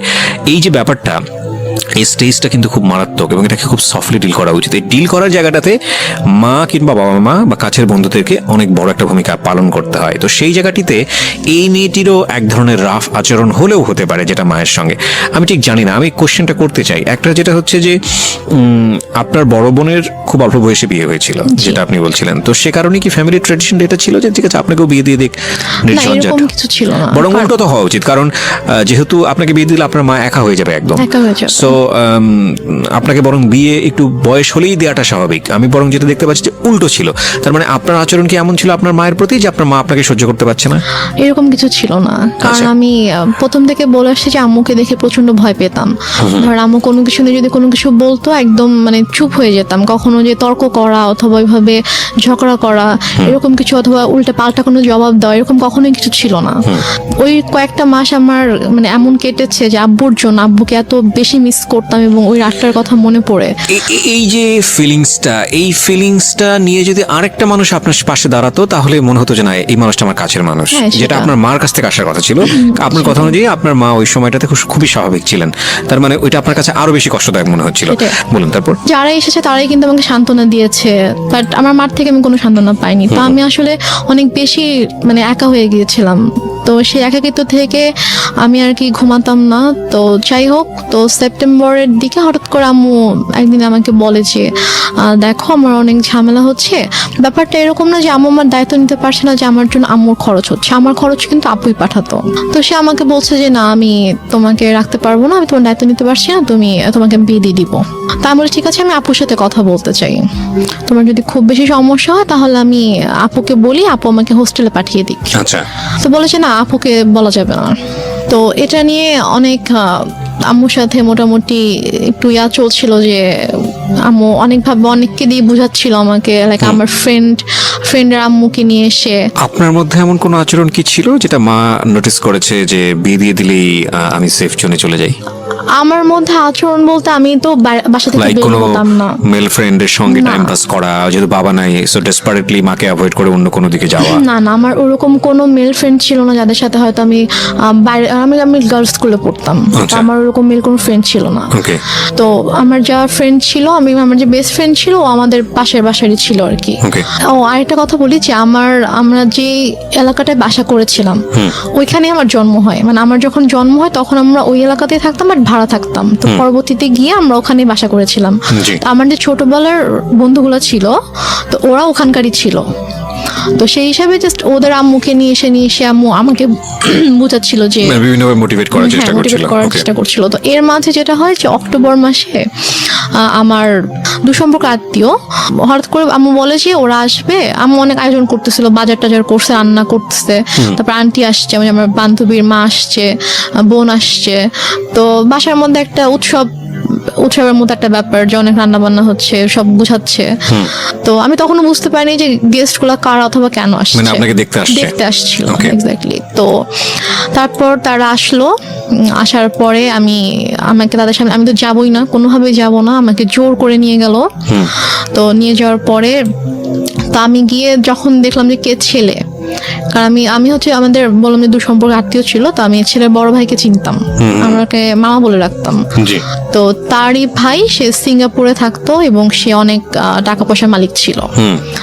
এবং ছেলেটা মানে মানুষের সবাই আল্লাহর সৃষ্টি, কারো চেহারা নিয়ে মেয়ে খারাপ কথা বলতে চায় না, তো বলতেও হয় না। তারপর আমি জাস্ট বলছি যে ছেলেটা অনেকটা লম্বা ছিল, লাইক সে দেখতে এক কথায় যে সে জাস্ট নিগ্রোদের মতো ছিল। নিগ্রোরা যেরকম অনেক কালো হয়, যে ওরা দেখতে যেরকম হয় এক্স্যাক্টলি দেখতে ওরকম ছিল অনেকটা। Okay. তো আমি জাস্ট গেলাম, যাওয়ার পরে আমি যখন দেখলাম, তো দেখে আমি সাথে সাথে তো আমি রুম থেকে চলে আসছি। ওকে। তারপর আম্মু আমার রুমে আসলো যে তুমি এরকম বেয়াদবের মতো উঠে কেন চলে আসলা। তা আমি বললাম যে আমি ওখানে কেন থাকবো, তুমি আচ্ছা। তো আমাকে জোর করে নিয়ে গিয়েছো, আর তুমি ছেলের অবস্থা দেখছো কিরকম। তো পরে বলতো তারপর বিষয়টা কিরকম যে ছেলেটাকে পছন্দ হলে আপনি বিয়ে করে ফেলতেন? না, পছন্দ হলে যে বিয়ে করতাম সেটা না। আমি বলছি যে তোমার কি মানে এতটুকু মানে নেই যে তুমি এরকম একটা ছেলের সাথে আমাকে বিয়ে দেওয়ার জন্য নিয়ে আসছো, মানে তোমার রুচিবোধে কিভাবে এটা করলো যে তুমি এরকম একটা ছেলের সাথে আমাকে বিয়ে দিবে, এরকম একটা ছেলের সাথে তুমি আমাকে বিয়ে দিতে চাও। আচ্ছা। এই জন্য আর কি ছেলেকে পছন্দ হলে যে আমি বিয়ে করতাম ব্যাপারটা এরকম না, কারণ বিয়ের কোনো চিন্তা ভাবনা আমার মাথায় ছিলই না। তো তো তারপর তো আমি ওখানে আর গেলাম না, ওদের সামনে আর গেলাম না, আম্মু অনেক ফোর্স করলো। দেন ওরা বিকেলে চলে গেল। তো যাওয়ার পরে আমাকে ওই আমার আন্টি তারপর আম্মু সবাই মিলে বোঝাচ্ছে যে সোনার চামচ হচ্ছে বাঁকা হলেও ভালো, ছেলে না হয় দেখতে একটু খারাপ বাট স্টাবলিশড একটা ছেলে, সিঙ্গাপুরে অনেক কিছু করেছে, তার অনেক টাকা পয়সা, তো সমস্যা কি? ওকে, ছেলে বয়স অনেক বেশি ছিল, 40 আপ ছিল। আপনি তখন ক্লাস 9-এ আমি পড়েন? তখন ক্লাস 9-এ পড়ি। মানে 14 থেকে 15 বছর বয়স সর্বোচ্চ। তো তারপর গিয়ে যাই হোক, এটা নিয়ে আমি বললাম যে না, আমি কোনোভাবেই বিয়ে করব না, আমি আমাকে আপুর সাথে কথা বলতে দাও, আমি এখান থেকে চলে যাবো, আমি তোমার কাছে থাকবো না, কিন্তু আমি বিয়ে করবো না। আচ্ছা, বাট আম্মু কোনোভাবে আপুর সাথে আমাকে কথা বলতে দিচ্ছে না। ফাইন। আমরা এই জায়গাটা একটা বিরতি নিতে চাই প্রিয় শ্রোতা। গল্পের মোড়টা কিন্তু ঘুরে গিয়েছে এবং গল্পের মোড় আরো ঘুরতেই থাকবে। রাত 2টো পর্যন্ত আপনার সঙ্গে আমরা আছি। আপনারা শুনছেন মিস্টার ম্যাঙ্গো ক্যান্ডি প্রেজেন্স জীবন গল্প। রেহনুমা হচ্ছে আজকে আমার গেস্ট। আমি আরজি কিবরি আপনার সঙ্গে রয়েছি এবং ঢাকা এফএম সারা বাংলাদেশ ব্যাপী এই মুহূর্তে কান পেতে আছেন আপনারা, আমরা জানি। দেশের প্রত্যন্ত অঞ্চল থেকে আপনারা আমাদেরকে শুনতে পাচ্ছেন। প্রতিটি জীবন গল্পই কোনো না কোনোভাবে আমাদেরকে কোনো কিছু শেখায়। এক একটা গল্প আমাদেরকে এক একটা পথ তৈরি করে দেয় এবং আমি খুব খুশি হই যখন আমি দেখি যে বিভিন্ন জায়গা থেকে ফোন আসে এবং আমাকে বলে যে ভাইয়া ওই জীবন গল্পটা আমার জীবনটাকে চেঞ্জ করে দিয়েছে। আসলে আমরা যদিও বলি এটা একটা এন্টারটেইনিং শোতে ফিলিংস অনেক বড় একটা ফ্যাক্ট। মনের মধ্যে ধাক্কা দিতে হবে যে কখনো দুঃখ, কখনো আনন্দ। মানে এই ছেলেটা অ্যারেঞ্জ ম্যারেজই ছিল? অ্যারেঞ্জ ম্যারেজই ছিল, হ্যাঁ। কি করতো ছেলেটা তখন হচ্ছে মানে ওদের ফ্যামিলি বিজনেস ছিল। এমনি এডুকেশন ওই সময়টাতে ওর? ও বিবিএ কমপ্লিট করেছিল। ওকে, আপনি ক্লাস 9-এ পড়েন? হ্যাঁ। ছেলেটাই বা আপনাকে বিয়ে করলো কেন বা রাজি হলো কেন? I don't know. সে আমাকে পছন্দ করতো, ইভেন আমার আগে থেকে পছন্দ করতো? আগে থেকে পছন্দ করতো। তো আমাকে আমার বান্ধবীর মাধ্যমে বলেছিল যে ওকে আমার অনেক ভালো লাগে, ওকে একটু বল। তো আমার ফ্রেন্ড আমাকে বলেছিল যে ভাইয়া তো তোকে পছন্দ করে, তো মানে রিলেশনশিপে যাবি কিনা অথবা এরকম আমাকে বলেছিল। তো আমি বলেছি না, আমি এরকম কোনো কিছুতে যাব না। তো তারপর আর কি সে এবং মানে মাঝে মাঝে হয়তো আমার ফ্রেন্ডের ফোনের মাধ্যমে তার সাথে আমার কয়েকবার কথা হয়েছিল যে আবু মারা যাওয়ার পরে আর কি, যে ভাইয়া তোর সাথে কথা বলতে চেয়েছে। তো তারপর কথা হয়েছে, তো সে আমাকে অনেক পছন্দ করতো। আমারও ভালো লাগতো, আমারও যে ভালো লাগতো না সেটা না, কিন্তু আমি আসলে এরকম ভাবে কোনো রিলেশনে যাওয়ানোর মতো অবস্থা ছিলাম না আর কি। তো যাই হোক, নভেম্বরের 28 তারিখে আমার বিয়ে হয়ে যায়। তারপর আমি ঢাকায় চলে আসি, ওরা সবাই ঢাকায় থাকতো। হাজবেন্ডের নাম কি ছিল? ওর নাম ছিল শাহেদ। তো তারপরে আমরা ঢাকা চলে আসার পরে আর কি আমি ওদের ফ্যামিলি সবাই ছোট ছিলাম। মানে হচ্ছে ওর যে বড় বোনের, ওরা 3 ভাই 2 বোন ছিল, তো ওর বড় বোনের যে মেয়ে ও আমার বড় ছিল। মানে আমাদের বাসায় সবার ছোট, সেই হিসাবে আমাকে সবাই খুব আদর করতো। তো ওরা মোটামুটি জয়েন্ট ফ্যামিলি ছিল, মানে বাবা মা, ওর বড় ভাই ভাবি, তাদের বেবি প্লাস ও আমি, আমরা। তো ফার্স্টে আমি ও বাসায় আসার পরে ওর ভাই যেটা করে যে ওর মা একটু অন্যরকম ছিল। মানে ফার্স্টে সে আমাকে ওইভাবে অ্যাকসেপ্ট করতে পারেনি যে ছেলের পছন্দে বিয়ে করেছে। মানে ছেলে মানে উনি আর কি বিয়ের একটু বিপক্ষে ছিল, যে উনি চায়নি যে ও আমাকে বিয়ে করুক, যে তুমি এমনি হুটহাট করে একটা মেয়েকে কিভাবে বিয়ে করতে চাও, তুমি বিয়ে করো না। তো বারো বলেছেন আমি বিয়ে করবো, আমার মেয়েটাকে ভালো লাগে, আমি বিয়ে করবো। তো এই জন্য আর কি উনি একটু আমার সাথে একটু অন্যরকম ছিল। তো তারপর যেটা হয় সেটা হচ্ছে যে ওর সবার ডিসিশন অনুযায়ী যে তোমরা কিছুদিন আলাদা থাকো। আলাদা থাকার পরে মাঝে মাঝে আম্মুর সাথে ওর দেখা হোক, ওর সম্পর্কটা একটু ইজি হোক, তারপরে তোমরা এসো। বাট প্রথমে যদি দেখো তোমরা এখানে কন্টিনিউয়াসলি থাকতে থাকো, তখন দেখা যাবে যে হয়তো আম্মা ওকে এখন একটু নিতে পারতেছে না ওইভাবে মেন্টালি, তো ওর সাথে হয়তো কোনো একটা মিসবিহেভ করে ফেললো, সেটা হয়তো খারাপ হবে। তো তোমরা আলাদা থাকো, তারপরে মাঝে মাঝে আসবা, আমরা যাব, তারপর ঠিক হয়ে গেলে তখন চলে এসো এখানে। তো ওদের বাসা থেকে 2-3টা রোড পরে আর কি আমাদের জন্য একটা বাসা ঠিক করে। তো সে বাসাটায় আমরা ওখানে 2 মাসের মতো ছিলাম, প্রায় 2 মাসের মতো ছিলাম। তো এর মাঝে ওর আব্বু অনেকবার এসেছে আমাদের বাসায়, তারপর আমরাও যেতাম ওখানে। তো দেখা যায় ওনার সাথে আমি শপিং এ যেতাম আম্মুর সাথে, শাশুড়ি মায়ের সাথে। তো ওনার সাথে আমার মোটামুটি ভালো একটা সম্পর্ক হয়ে যায় আর কি। তারপর উনি বলে ঠিক আছে তোমার বাসায় চলে আসো। তারপর আমরা বাসায় চলে আসি সম্ভবত জানুয়ারি শেষের দিকে। তো বাসায় চলে আসার পরে তার মোটামুটি ভালোই কাটছিল। ওদের বাসার সবাই আমাকে খুব আদর করতো, যে আমি সবার ছোট ছিলাম, অনেক আদরের ছিলাম সবার। তারপর এর মাঝে যেটা হয় সেটা হচ্ছে যে আম্মু হঠাৎ করে প্রবলেম ক্রিয়েট করতে থাকে। প্রবলেম আমার আম্মু প্রবলেম ক্রিয়েট করতে থাকে বলতে যে আমাকে ফোন করতো অথবা আমার হাজবেন্ডকে ফোন করতো, ফোন করে হয়তো চিল্লাফাল্লা করতেছে, আসো তুমি, আসতেছো না কেন, আমাকে বারবার ডাকতো। তো আমি ঠিক আছে, আমি তো আসবো, সমস্যা নেই, আমরা আসবো। তো আমরা এর মাঝে গিয়ে একবার ঘুরে এসেছিলাম। আচ্ছা, তো সিরাজগঞ্জ থেকে ঘুরে এসেছিলাম। তো তারপরে সে হঠাৎ করে একদিন বলতেছে যে তুমি একবারে চলে আসো। বলছি আমি একবারে কেন চলে আসবো? বলতেছে যে না, এই ছেলের সাথে তোমার থাকতে হবে না। আমি বলছি যে মানে কি, আমি এই ছেলের সাথে কেন থাকবো না, কি হয়েছে? বলছে যে না, তুমি চলে আসো, আমি এই ছেলের সাথে সংসার করতে দিব না, তোমার ডিভোর্স করে দিব। তুমি আসো, তুমি আসবা, পড়াশোনা করবা ঠিক মতো, আমার কাছে থাকবা, তুমি আসো। মানে হঠাৎ করে এই ধরনের কথা কেন হঠাৎ বল? করেই। আচ্ছা, তা আমি তখন বললাম যে আম্মু, তুমি নিজেই তো আমাকে বিয়ে দিয়েছো, তুমি নিজেই তো রাখতে চাওনি আমাকে, তাহলে এখন যেহেতু আমার একজনের সাথে বিয়ে হয়েছে, আমি এখানে সাথে একটা ফ্যামিলির সাথে আমি অ্যাড হয়েছি, এবং তার সাথে আমার ধীরে ধীরে ওরকম ভালো একটা বন্ডিং তৈরি হয়ে গিয়েছে, ওর ফ্যামিলি সবার সাথে আমার একটা ভালো বন্ডিং তৈরি হয়ে গেছে, এখন তো তুমি এটা বলতে পারো না। তো সে আমাকে নানাভাবে ফোর্স করতে থাকে। তো সে এর মাঝে সে যেটা করে, সে সিরাজগঞ্জ থেকে ঢাকায় আসে। তো ঢাকায় এসে সে আমার শ্বশুরবাড়িতে অনেক মানে হাঙ্গামা ক্রিয়েট করে ফেলে। লাইক সে এসে চিল্লি করতেছে যে আমার মেয়েকে আমি নিয়ে যাব, তোমরা কেন আটকে রাখছো, তোমরা আমার মেয়ের ব্রেন ওয়াশ করছো, আমার মেয়েকে নিয়ে যেতে দাও, আমার ছোট মেয়ে, বাচ্চা মেয়ে, আমি ওকে তোমাদের কাছে রাখবো না, এগুলো বলতে থাকে। আমি তো যাব না, আমাকে অনেক ফোর্স করতে থাকে, তুই চল। আমার হাত ধরে টেনে বাসা থেকেও বের করে নিয়ে যায়, মানে দরজা খুলে আমাকে বাইরেও বের করে নিয়ে যায় যে তুই চল, তোকে আমি এখানে থাকতে দিব না। তারপর গিয়ে আমার শাশুড়ি, তারপর আমার যা, ওরা গিয়ে আর কি আমাকে নিয়ে আসে যে আন্টি এরকম করেন না, আর বসেন শান্তভাবে আমরা কথা বলি। তো সে কোনোভাবে শান্ত হয় না, সে জাস্ট একটাই কথা, আমার মেয়েকে আমি রাখবো না। তারপর সে বলে যে না, আমরা তো ওকে যেতে দিব না। তো সে অনেক তর্কাতর্কির পরে সে রাগ করে বাসা থেকে বের হয়ে যায়। বেরোর সময় বলে যায় যে এনি হাও আমি আমার মেয়েকে নিয়ে যাব। দেখো, একটা কথা বলি রেহনুমা, আমি তুমি করে বলে ফেললাম কারণ তুমি আমার বয়সে অনেক জুনিয়র হবা। একটা যেটা হচ্ছে যে গল্প না বিশ্বাস করার জন্য একটা মজবুত ভিত্তির প্রয়োজন হয়। একটা হচ্ছে যে তোমার মা নিজেই ইন্সপায়ার হয়ে বিয়ে দিচ্ছে। বিয়ের কয় মাসের পরের এই ঘটনা? বিয়ের হচ্ছে 3 মাস পর। বিয়ের 3 মাসের মধ্যে এমন কি ঘটলো যে সেখান থেকে আবার তোমাকে নিয়ে আসতে চাচ্ছে? আমি মানে গল্পটা তো বিশ্বাস করতে হবে সামহাও। এটা ভাই আমি কথা বলতে থাকলে আপনি যখন আমার পুরো গল্পটা শুনবেন তখন আমি হয়তো বুঝতে পারবো। যে শেষ পর্যন্ত যখন আপনি শুনবেন তখন আর কি আপনি বুঝতে পারবেন যে প্রথম থেকে শেষ পর্যন্ত, মানে আমার বাবার মৃত্যু থেকে একদম আমার আজকের শেষ দিন পর্যন্ত, আজকের দিন পর্যন্ত কি ঘটেছে, কেন ঘটেছে, এটা আপনি নিজেই বুঝতে পারবেন। ফাইন। সো প্রিয় শ্রোতা, আমার মনে হয় একটু ধৈর্য ধরে আপনারা শুনুন। ওকে, বল। তো তারপরে আম্মু ওখানে এসে সিনকেট করার পর আমরা সবাই আর কি মানসিকভাবে একটু আপসেট হয়ে পড়ি। তো তারপর আর কি আমার শাশুড়ি বলে যে চলো আমরা কিছুদিন ঢাকার বাইরে থেকে ঘুরে আসি। তো আমার শ্বশুর বাড়ি ছিল ফেনীতে। তো তারপর আমরা ফেনীতে যাই, আমি কখনো যাইনি বিয়ের পরে ওদের গ্রামের বাড়িতে। তো তারপর আমাকে ফেনীতে নিয়ে যায়, আমি আমার হাজব্যান্ড, শ্বশুর শাশুড়ি, আমরা সবাই যাই। তো যাওয়ার পর ওখানে মোটামুটি ছোটোখাটো একটা অনুষ্ঠানের মতো করে আর কি, মানে বউ দেখানোর জন্য। তো তারপর ওখানে আমি আমার শ্বশুর শাশুড়ির সাথে 15 দিনের মতো ছিলাম। তো এর মাঝে যেটা হয়, আম্মু ওদের সব রিলেটিভস লাইক ওর চাচা, চাচি, মামা, খালা, ফুপু, মানে যত রিলেটিভ আছে সবার নাম্বার কিভাবে কালেক্ট করে ফেলে।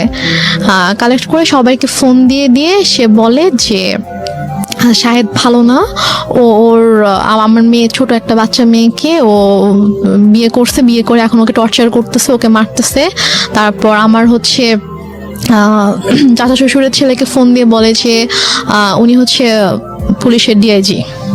তো ওনাকে ফোন দিয়ে কমপ্লেন করে যে আপনার ভাই আমার মেয়েকে টর্চার করে, আমি তো আপনাদের নামে মামলা করব।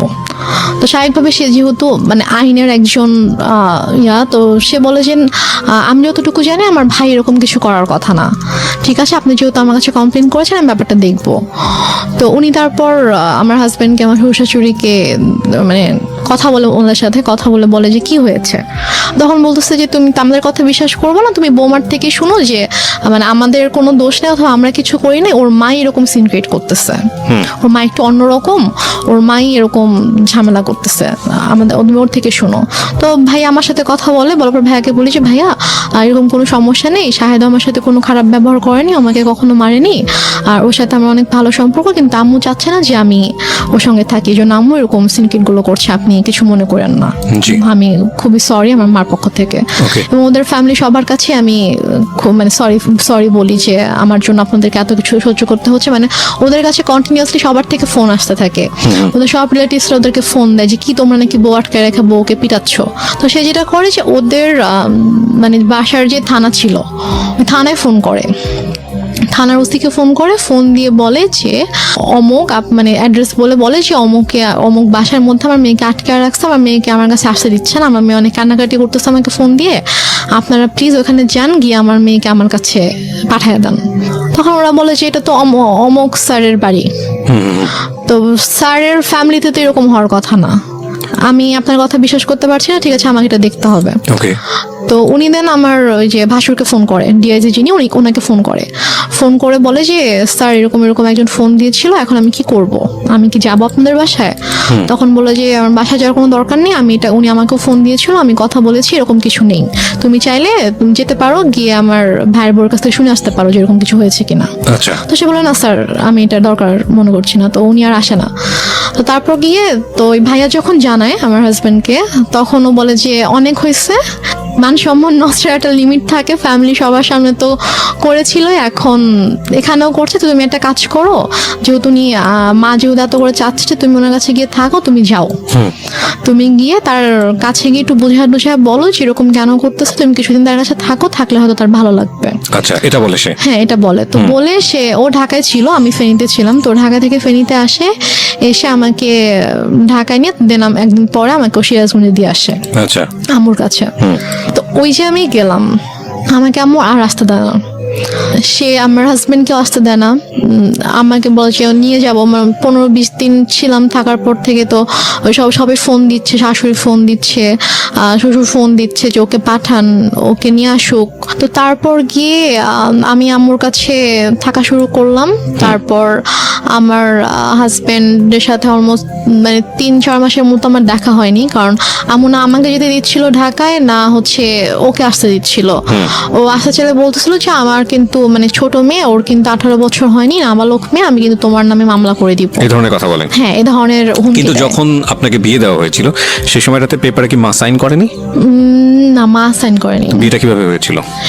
বিয়েটা হয়েছিল হচ্ছে বাসায় কাজী এসেছিল, তো কাজী বিয়ে পড়িয়েছিল, মানে সাইনও নিয়েছিল, কাবির নামে সাইনও নিয়েছিল, তারপর ওখানে 4 জন সাক্ষীও ছিল, কিন্তু মার সাইন ছিল কিনা অথবা করেছিল কিনা সেটা আমার ঠিক মনে নেই, তো মনে হয় না মা সাইন করেছিল। কারণ পরে যখন আমি যখন পেপারস দেখেছিলাম তখন দেখেছি ওখানে যে সাক্ষীদের সাইন ছিল, আমার আর আমার সাক্ষী কারা কারা হাজবেন্ডের ছিল?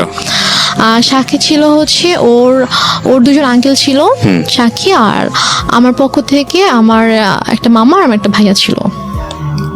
ফাইন, এখানে একটা বিষয় জড়িত আছে। ওর ফ্যামিলি থেকে কি লোকজন এখানে এসেছিল? হ্যাঁ। তোর ফ্যামিলির পক্ষ থেকে ওর বাবা মা কেউ সাইন করেনি পেপারে? না, ওর বাবা মা আসেনি বিয়েতে। কেন আসেনি? বাবা মা আসেনি, বাবা তখন অনেক অসুস্থ ছিল, আর ওর মা তো রাগ করেছিল জন্য ওর মা আসেনি। Renuma, this is totally unbelievable, cause অসুস্থ হলে তো বিয়েটা পিছিয়ে যাওয়ার কথা। বিয়েটা অসুস্থ ছিল বলতে উনি হচ্ছে প্যারালাইসিস ছিল, তো উনি তো চাইলেই উনি মুভ করতে পারতো না, বাট ওর মার আসার কথা, বাট ওর মাকে ওরা কোনোভাবেই কনভিন্স করতে পারেনি। ওকে ফাইন, তো ইটস দ্য ওর লজিক। ভাই বোন, তারপর হচ্ছে ওর আঙ্কেল আন্টিরা সবাই এসেছিল। তো ওই ফার্স্ট রিলেটিভ যে হয় তারই তো সাইন করার কথা ডকুমেন্টসে। দেনমোহর কত ছিল? দেনমোহর আমার ঠিক মনে নাই, সম্ভবত 5 লাখ ছিল। আপনার ফার্স্ট বিয়ে অথচ আপনার দেনমোহরটা মনে নাই, এটা মানুষ কিন্তু সহজভাবে নিবে না, কারণ it's a very sensitive story, that's why I am asking. এবং আপনার পক্ষ থেকে তো আপনার মার অবশ্যই সাইন থাকার কথা, যেহেতু আপনার মাই ইন্সপায়ার করছে বিয়েটা দেওয়ার জন্য, সো ওনারও সাইন নাই। তার মানে লজিক্যালি যদি আমি যাই তাহলে এখানে ওনার বিয়েতে মত ছিল না, এটা প্রথম থেকেই বোঝা যাচ্ছে, যদিও আপনার কথা অনুযায়ী বিষয়টা একদম ডিফারেন্ট। ওকে, 3 মাসের মধ্যে এত বড় কি ঘটনা ঘটে গেল যে কারণে মা তাকে নিয়ে আসবে, যেটা আমি আপনি একটু আগে বলেছেন যে পুরো গল্পটা শুনলে হয়তো বা জিনিসটা পুরোটা বুঝতে বুঝে পারবে না। ওকে, সো আমাদের এখানে একটা ডিলেমা তৈরি হচ্ছে প্রিয় শ্রোতা, বাট আমরা এখনই কোনো রেজাল্টে না, যে আমরা একটু সামনের দিকে যাই, দেখি লজিক্যালি মেলে কিনা। হ্যাঁ, তারপর কি হলো? তারপরে হচ্ছে আমার ওদের ফ্যামিলি থেকে সবাই আম্মুকে ফোন করতো, আম্মুকে বোঝানোর চেষ্টা করতো যে আমরা আসি, সামনাসামনি কথা বলি, কথা বলে ঠিক করার চেষ্টা করি যে দেখি ঠিক হয় কিনা, আপনি কেন এরকম করছেন। তো বাট আম্মু বলেছে আমি এই বিষয়ে কোনো কথাই বলবো না, মানে একটাই কথা ছিল তার যে আমি আমার মেয়েকে সংসার করতে দিব না, আমি আপনার ছেলের সাথে রাখবো না।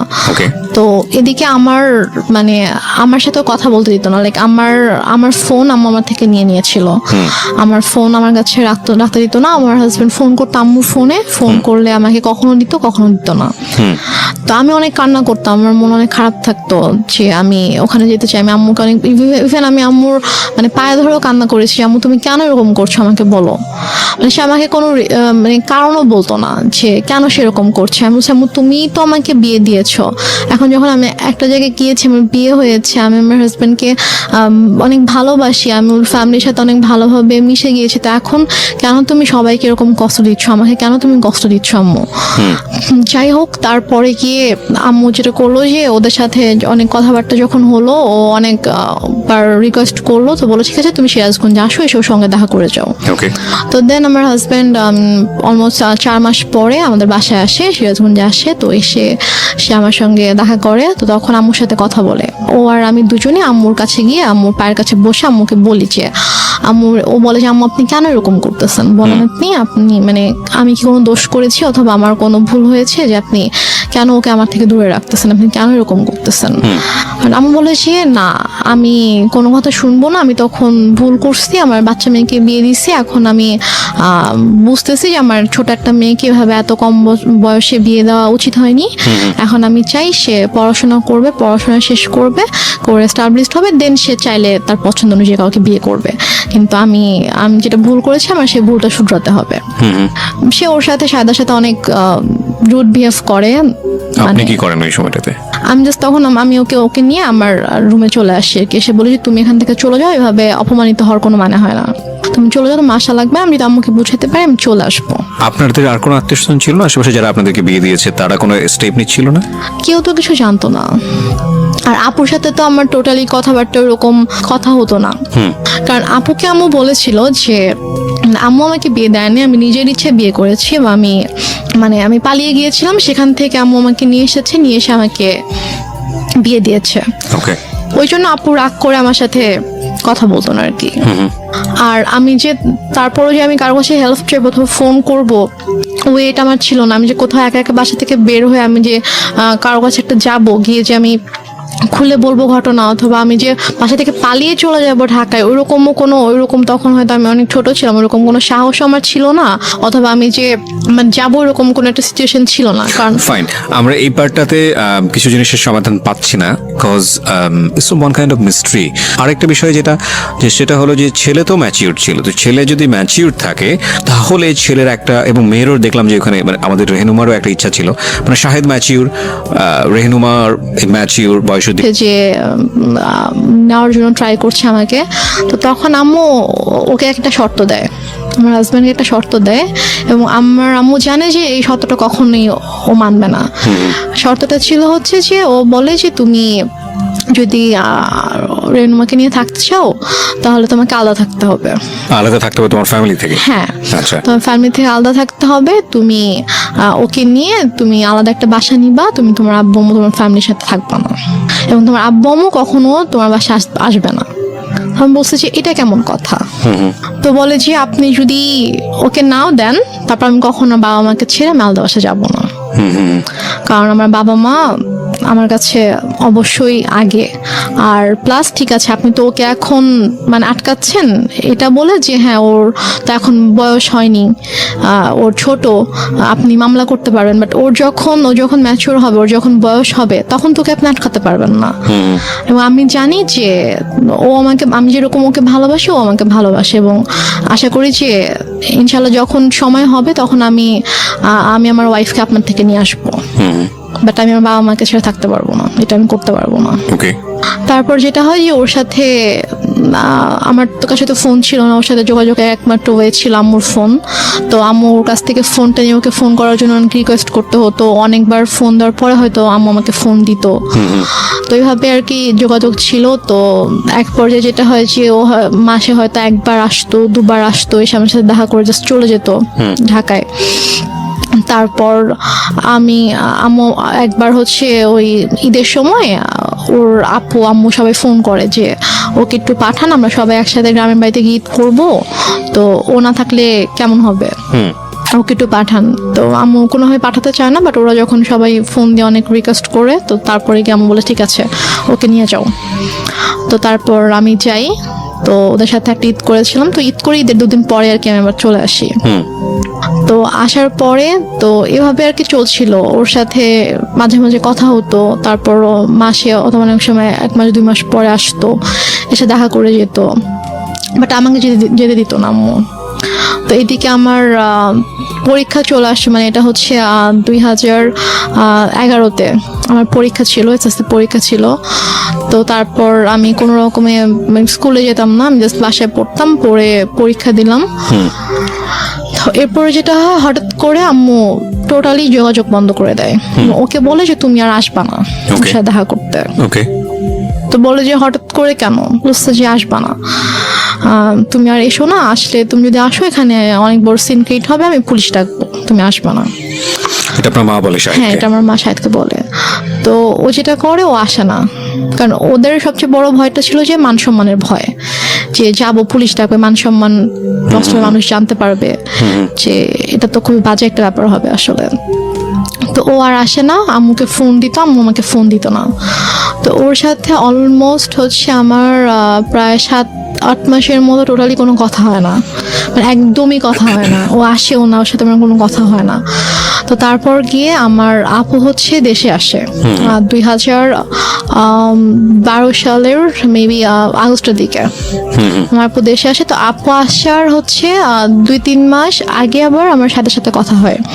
আমি আম্মুর ফোন থেকে ওর সাথে কথা বলি। তো আম্মু যখন জানতে পারে যে হচ্ছে আপু আসতেছে, তখন আর কি ওর সাথে কথা বলে যে তো ওর আপু আসতেছে, তো ওর আপু যদি আসে, মানে আপু বলছিল যে ঠিক আছে, তো যেহেতু বিয়ে করে ফেলছে, মানে আপু জানে যে আমি যেখানে আছি, আমি অ্যাকচুয়ালি কিভাবে আছি আম্মুর কাছে এটা জানে না। আপুকে বলা হয়েছে যে ওর তো শ্বশুর শাশুড়ি ভালো না, ও শ্বশুর বাড়িতে থাকতে সমস্যা হয়, তো ছোট মেয়ে, এই জন্য ওকে নিয়ে আসছি, ও এখানে থাকবে, পড়াশোনা করবে, তারপর গিয়ে হয়তো ঢাকায় ভর্তি হবে।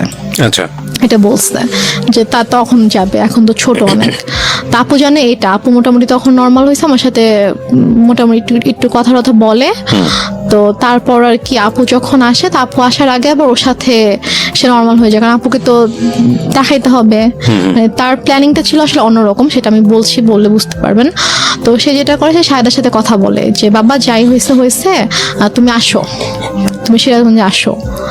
তো ও সিরাজগঞ্জে আসে, আসার পরে 2 দিন ছিল, তারপর ওকে বলে যে দেখো ওর আপু আসবে, আপু আসলে কিন্তু আপুর সাথে ভালো করে কথা বলবা, যেগুলো হয়েছে এগুলো কিছু জানানোর দরকার নাই, আমি ইনশাল্লাহ সবকিছু ঠিক করে দিব, যাই হয়েছে ভুলে যাও, আমি তোমাদের সবকিছু ঠিকঠাক করে দেবো। আপু আসলে হয়তো আমরা বড় করে একটা অনুষ্ঠান করতে পারি, যেহেতু তোমাদের ওরকম বড় কোনো অনুষ্ঠান হয়নি, তো বড় করে একটা অনুষ্ঠান করতে পারি, তো করলে তখন সব ঠিকঠাক হয়ে যাবে।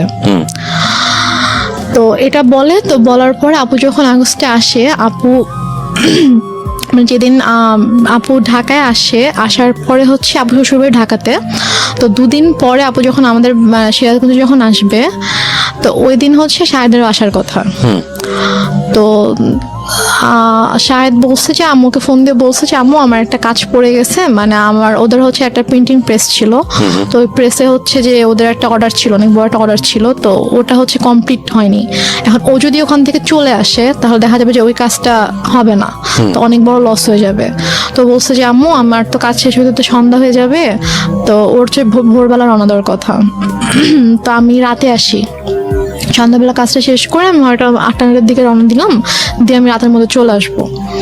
আপুদেরকে একটু বললেন আমি চলে আসবো, সমস্যা নেই, কিছু মনে করতে মানা করেন। আমি বলে যে এখন আসবা, বলছে যে আমি আসলে তো এখানে কাজ দেখতে পারবে না, সমস্যা হয়ে যাবে। বলেছে এখন আসতে হবে, আমি জানি না।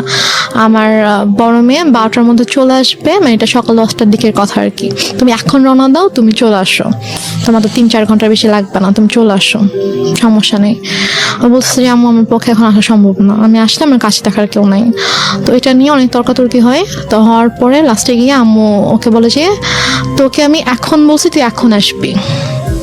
রেগে যায় আর কি। রেগে যায়, আম্মু রেগে ওকে তুই তো করে শুরু করে, বলে যে তোকে আমি বলছি তুই এখন আসতে হবে।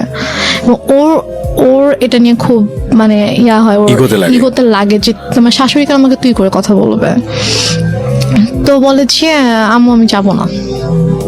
বলছে তুই যদি এখন না আসিস, এখন যদি রওনা না দিস, তুই যদি এখন না আসিস তাহলে তুই জীবনও এখানে আসবি না, তুই ভুলে যা আমার মেয়েকে, জীবনে আসতে পারবি না, আমি তোদের রিলেশন জীবনেও ঠিক করবো না, তুই আসবে জীবনে আসতে পারবে না। তো বলছে যে আম্মু মানে এটা তো বুঝতে হবে, আমার সমস্যাটা যদি আপনি না বুঝেন তাহলে তো আমার কিছু করার নেই। তো তারপরও মানে ও চেষ্টা করে বুঝাইতে, বাট আম্মু বলেছে না এনিহাও আসতে হবে। তো বলেছে আমার পক্ষে সম্ভব না আসা। তো যাই হোক ও ফোনটা রেখে দেয়। তো আপুরা চলে আসে। তো আপুরা আসার পরে আপুদেরকে যেটা বলে সেটা হচ্ছে যে ও বলছে যে আপনার মেয়ে আসছে তো আমি কি করব, আমার কেন যাইতে হবে, আমি যাইতে পারবো না আপনার মেয়ের সাথে দেখা করতে।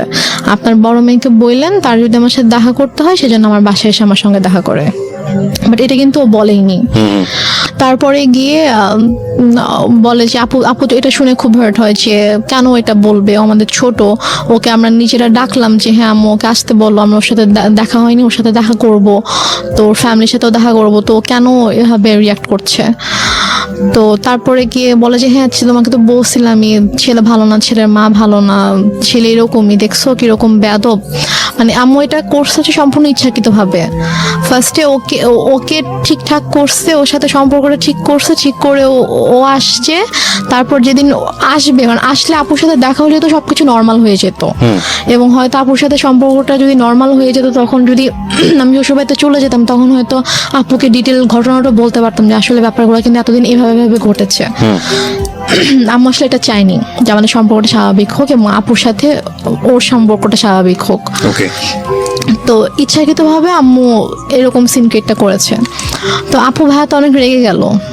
রেগে যাওয়ার পরে বলতেছে যে ঠিক আছে বাদ দেন, এই ছেলের সাথে আসলে দরকার নেই, সংসারের দরকার নেই, ওকে ইয়া করেন, ডিভোর্স পেপার পাঠায় দেন। বাট আপনি তখন কি বলছিলেন? আমি তখন বলছি যে আমি তো ডিভোর্স দিব না। আমাকে ভাইয়া জিজ্ঞেস করছে যে তুমি কি বলো, আমি বলছি আমি ডিভোর্স দিব না, কি করবা? আমি বলছি আমি ওখানে যাবো, আমি ওদের বাসায় যাবো। তো বলছে যে আমি তখন বলছে যে দেখছো কিরকম নির্লজ্জ মেয়ে, এইভাবে নিজের বোন ভাই মাকে অপমান করছে ওর জামাই, আর ও এরকম জামাইয়ের সাপোর্ট করে কথা বলছে, এখন ওখানে যেতে চাচ্ছে, কত বড় খারাপ মেয়ে, নির্লজ্জ মেয়ে, এগুলো বলছিল আর কি। তো তারপর গিয়ে ভাইয়া বলে যে তুমি কেন যেতে চাও, যে তোমার ভাই আপুকে অসম্মান করছে। আমি আমি মানে বলতে নিচ্ছিলাম যে ব্যাপারটা কিরকম হয়েছে, বাট আমি আম্মুর ভয় বলতে পারছিলাম না, যে আমি যদি বলতাম যে ঘটনাটা এরকম হয়েছে তখন আম্মু তো এটা নিয়ে অনেক সিনক্রেট করতো।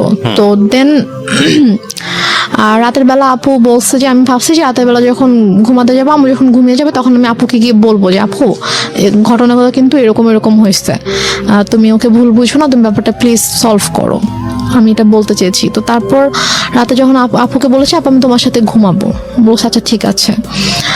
তো আম্মু যেটা বলে যে তোমরা 2 বোন ঘুমাবা, চলো আমরা 3 জন একসাথে ঘুমাই। কারণ আম্মু হয়তো বুঝতে পেরেছে যে আমি যদি আপুকে কিছু বলে দেই, রাইট রাইট। ওকে। তারপর বলে যে আমি তোমাদের সাথে ঘুমাবো। পরে আমি বলছি যে না আমি আর আপু ঘুমাবো রুমে, আর খাটে তো 3 জনের জায়গা হবে না। তো আপুর তখন বেবি ছিল 2টা। তো আপুর যে বড় বেবিটা ওর বয়স ছিল 2.5 বছর, তো ওর বাবার সাথে ঘুমাবে আর কি। তো আমি বলছি যে আমি আর পিচি বাবুটা আর আপু ঘুমাবো, তো বেডে তো জায়গা হবে না। সমস্যা না, আমি ফ্লোরে ঘুমাচ্ছি, তোমরা 2 জনই শুধু গল্প করবা, মাকে নিবা না গল্পে, মানে সেরকম বলতেছে। তারপরে এখন ওখানে তো আর মানা করার কিছু নাই, সেভাবে বলছে। আপু বলছে ঠিক আছে আসো, সমস্যা নেই, আসো ফ্লোরে ঘুমাও। তো সে ফ্লোরে বেড করছে, আমি আপুকে বলতে পারলাম না, যে যেটা বলতে চেয়েছি বলতে পারলাম না। তো তারপর আমি অনেকবার চেষ্টা করেছি, আপু যে কয়দিন দেশে ছিল, আপু আমাদের বাসায় 2 দিন ছিল, তো ওই 2 দিনেও পারিনি। তারপর আপু যাওয়ার আগে যখন আমি ঢাকায় এসেছিলাম আম্মুর সাথে আপুর শ্বশুর বাড়িতে, তখন আমি বলার চেষ্টা করেছি, আমি সুযোগ পাইনি, মানে আম্মু আমাকে সুযোগটা দেয়নি, আমি আপুর সাথে একা কোনোভাবে কথা বলবো ওই সুযোগটা দেয়নি। ঢাকায়ও যখন আমরা ঘুমিয়েছি, আম্মু আমাকে নিয়ে ঘুমিয়েছে একটা রুমে। আর আপুর সাথে যখন দিনের মধ্যে স্বাভাবিকভাবে ওরা অনেক বিজি ছিল, তারপর আমি ট্রাই করেছি, সুযোগও পেয়েছি অনেক, বাট আম্মু কোনো না কোনোভাবে আমাকে কথা বলতে দেয়নি আর কি। তো আমি যাই হোক আমি কথা বলতে পারিনি। তা আপু চলে গেল। আপু চলে যাওয়ার পরে এটা হচ্ছে 2012 সালে আপু সেপ্টেম্বরের দিকে চলে গেল। তো যাওয়ার পরে ওর সাথে ওই আগস্ট থেকে কিন্তু আমার আবার কোনো যোগাযোগ নেই। তো হঠাৎ করে 2013 সালের এপ্রিলে হঠাৎ করে আমার কাছে ফোন আসে যে আমার শ্বশুর অনেক অসুস্থ, উনি হসপিটালে ভর্তি এবং ডক্টর বলেছে যে হয়তো 2-1 দিনের মধ্যে, মানে আইসিইউতে ছিল, যে 2-1 দিনের মধ্যে হয়তো সে আর করবে না। তো উনি নাকি যখন মানে অসুস্থ হয়ে যায় আইসিইউতে যাওয়ার আগে নাকি উনি বলেছে যে মানে আমাকে দেখতে চায়, আমার কথা বলেছে যে ওকে একবার দেখতে চাই, ওকে একটু নিয়ে আসো। তো এই জন্য ওরা আবার ওদের বাবাকে প্রচন্ড ভালোবাসতো আর কি। তো ওরা সবাই আম্মুকে ফোন দিয়ে মানে এটাও বলছে, আন্টি আপনার পায়ে ধরি প্লিজ আপনি ওকে পাঠান, ওকে আব্বু দেখতে চাইছে। তো আম্মু কোনোভাবে রাজি হয় না। আমি অনেক কান্নাকাটি করে আম্মু প্লিজ যেতে দাও। আমার শ্বশুর আমাকে অনেক আদর করতেন, মানে আমি ওনাকে বাবা ডাকতাম, আমার আব্বুকে আমি বাবা ডাকতাম। তো মানে উনি আমাকে খুবই আদর করতো। তো আমি যখন শুনি যে এরকম অসুস্থ, আমার খুবই খারাপ লাগে। এবং আমার বাবা মারা যাওয়ার পর থেকে আমি যে কদিনই ওনার সাথে ছিলাম, আমার কাছে জাস্ট মনে হয়েছে যে এটা আমার বাবা। তো আমি আম্মুকে অনেক রিকোয়েস্ট করি, তারপর ওরাও তো কন্টিনিউয়াসলি ফোন দিচ্ছিল। তারপর আম্মু বলে ঠিক আছে আমি ওকে নিয়ে আসতেছি, আমি নিয়ে যাব, আমি নিয়ে আসবো, তোমাদের আসতে হবে না। তো আম্মু আমাকে নিয়ে ঢাকায় আসার পরে তো হসপিটালে ছিল, আম্মু 2 দিন ছিল, 2 দিন রেডি করে দেন আমার পেপারস নিয়ে আসে যে তুমি এখানে সাইন করে দাও। তো আমি বলছি কিসের পেপার? তো বলেছে যে এটা ডিভোর্স পেপার। তো আমি বলেছি যে আমি সাইন করব না, তোমাকে সাইন করতে হবে। আমি বলছি না আম্মু আমি করবো না সাইন। তো তারপর আম্মু আমাকে ফোর্স করে, আম্মুর সাথে একটু তর্কাতর্কি হয়, আম্মু আমাকে মানে একটু মারধরও করে। তো তারপর গিয়ে আমি ওই দিন সাইন করি না। তো তারপর গিয়ে তার কয়েকদিন পরে হঠাৎ করে আম্মু বলে যে সকালবেলা বলছে যে চলো এক জায়গায় যেতে হবে। তো আমি বললাম কোথায়? চলো গেলে দেখতে পাবা। তো গিয়েছি, তো যে দেখি যে একজন হচ্ছে লয়ার, তো ওনার বাসা আর কি। তো ওনার বাসায় গিয়েছি, তো ওনার বাসায় দেখি ওই লয়ারটা আছে, সাথে আরেকজন লোক আছে। পরে বুঝতে পারলাম উনি হচ্ছে কাজী। আচ্ছা। তো ওখানে গিয়ে আমাকে পেপারস গুলো নিয়ে বলছে যে নাও এখানে সাইন করো, আচ্ছা সাইন করতে হবে, এখানে কোনো সিনকিট করো না, এখানে সাইন করে দাও। তো আমি তো কিছুতেই সাইন করব না, আমি অনেক কান্নাকাটি করছিলাম। তো লয়ার ওয়াইফ বলছিল যে আপা আপনি তো বলেছেন যে আপনার মেয়ে নিজের ইচ্ছায় ডিভোর্স দিতে চায়, তা মেয়ে কেন কান্না করছে? ওকে, তাহলে কি মেয়ে চায় না? তা আমি তখন বলছি আঙ্কেল আমি চাই না, প্লিজ হেল্প মি, আমি চাই না আমার হাজবেন্ডকে ডিভোর্স দিতে। হ্যাঁ আমি লয়ারকে বলেছি আঙ্কেল আমি ওকে অনেক ভালোবাসি, আমি ওর সঙ্গে থাকতে চাই, ও আমার সঙ্গে থাকতে চায়, আম্মু ফোর্স করছে, আমি চাই না। তখন লয়ার বলে যে আপা আমি তো এটা করতে পারবো না, আপনি করেন, আপনি হচ্ছে আমি ওর হাজবেন্ডকে ডাকাবো, ওদেরকে সামনাসামনি কথা বলবো, বলে যদি দেখি যে না ওদের মধ্যে সমস্যা, ওরা একসাথে থাকতে চায় না, তখন গিয়ে আমি এটা করবো। তার আগে আমি তো আপনার কথা শুনে বিশ্বাস করে ফেলেছিলাম যে আসলে ছেলে ভালো না, বাট মেয়ের অবস্থা দেখে তো আমি এখন বুঝতে পারছি যে না আসলে আপনি মিথ্যা বলেছেন। তো সে বলে যে আমি আপনাকে টাকা দিচ্ছি, আপনি আমার কাজ করবেন। সে বলে আপা আমি এটা করতে পারবো না। তো এটা নিয়ে আম্মু ওনার সাথে অনেক তর্কাতর্কি করার পর এক পর্যায়ে উনি বলে যে দেখেন আমার মেয়ে ছোট ছিল, ও কিছু বুঝতেছে না, ওকে কিভাবে বুঝাইছে, ছেলেটা এরকম ভালো না, আপনি প্লিজ করেন, এটা করেন। আর আপনি ইমোশনাল কেন হচ্ছেন, এটা আপনার কাজ, আমি আপনাকে টাকা দিয়েছি কাজটা করার জন্য, সো আপনি কাজটা করেন। তো এখন লয়ার বলো ঠিক আছে।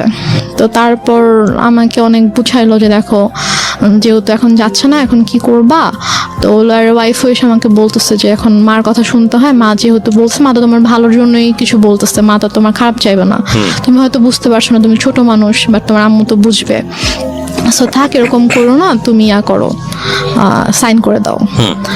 দেন আমি সাইন করি, লয়ারের কিছু পেপারস ছিল, তারপর ওই কাজে যিনি এসেছিলেন তিনি ওনার কাছে কিছু পেপার ছিল। ওই কাজীটা ছিল হচ্ছে যে মানে আমাকে বিয়ে পড়িয়েছিল ওই কাজীটা ছিল।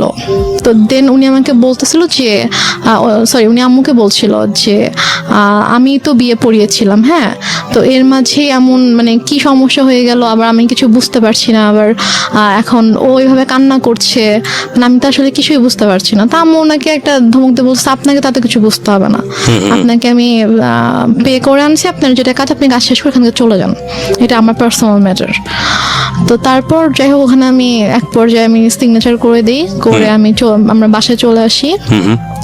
তো বাসায় চলে আসার পরে আম্মু ওকে পেপারসগুলো তো অফিসিয়ালি পাঠিয়ে দেওয়া হয় শাহেদের কাছে। তো শাহেদ যখন পেপারস পায় হাতে পায় তখন শাহেদ আম্মুকে ফোন করে যে আম্মু এসব কি, এটা কেন? মিনিংটা হচ্ছে finally you sign the papers? হ্যাঁ, আমি পেপারে সাইন করি। ওকে। তো তারপর শাহেদ যখন আমাকে ফোন করে যে আম্মু পেপার শেষে আমি তো ওকে ডিভোর্স দিতে চাই না, আমি তো সাইন করব না, তো বলেছে যে না তোমাকে তো তুমি সাইন করো, তোমাকে সাইন করতে হবে, তো তোমাকে ডিভোর্স দিয়ে দিয়েছে। বলছে আমি ওর সাথে কথা বলতে চাই, ও আমাকে ডিভোর্স দিতে পারে না, আমি জানি ও আমাকে ডিভোর্স কখনোই দিবে না। তো বলে যে ওর সাথে কথা বলা যাবে না, আর আসলে ব্যাপারটা কি তোমাকে এখন কিভাবে বলবো নিজের মেয়ের কথা, এখন ওর তো অন্য একটা ছেলের সাথে রিলেশন আছে। এটা আপনার মা বলে? হ্যাঁ, আমার মা ওকে বলে রিলেশন আছে এবং তাকে বিয়ে করতে চায়। এটা কি আপনি সামনে থেকে শুনেছেন নাকি? হ্যাঁ, আমার সামনেই কথা বলতেছিল, বলছে যে ও তো বিয়ে করতে চায়। আমি জাস্ট মানে অবাক হয়ে আমার মার দিকে তাকিয়েছিলাম, বাট আমি কিছু বলতে পারছিলাম না, আমার চোখ দিয়ে পানি পড়ছিল যে মানে কিভাবে পারছে আমার। এখানে আমার একটা প্রশ্ন আছে, সেটা হচ্ছে যে আপনি এতটাই যদি নমনীয় বা সফট হবেন তাহলে আপনি কিভাবে সাহস করেন যে আপনি রেডিওতে এসে এই গল্পটা আজকে লাখ লাখ মানুষকে বলবেন? মানে আপনি তখন কেন প্রতিবাদ করেননি?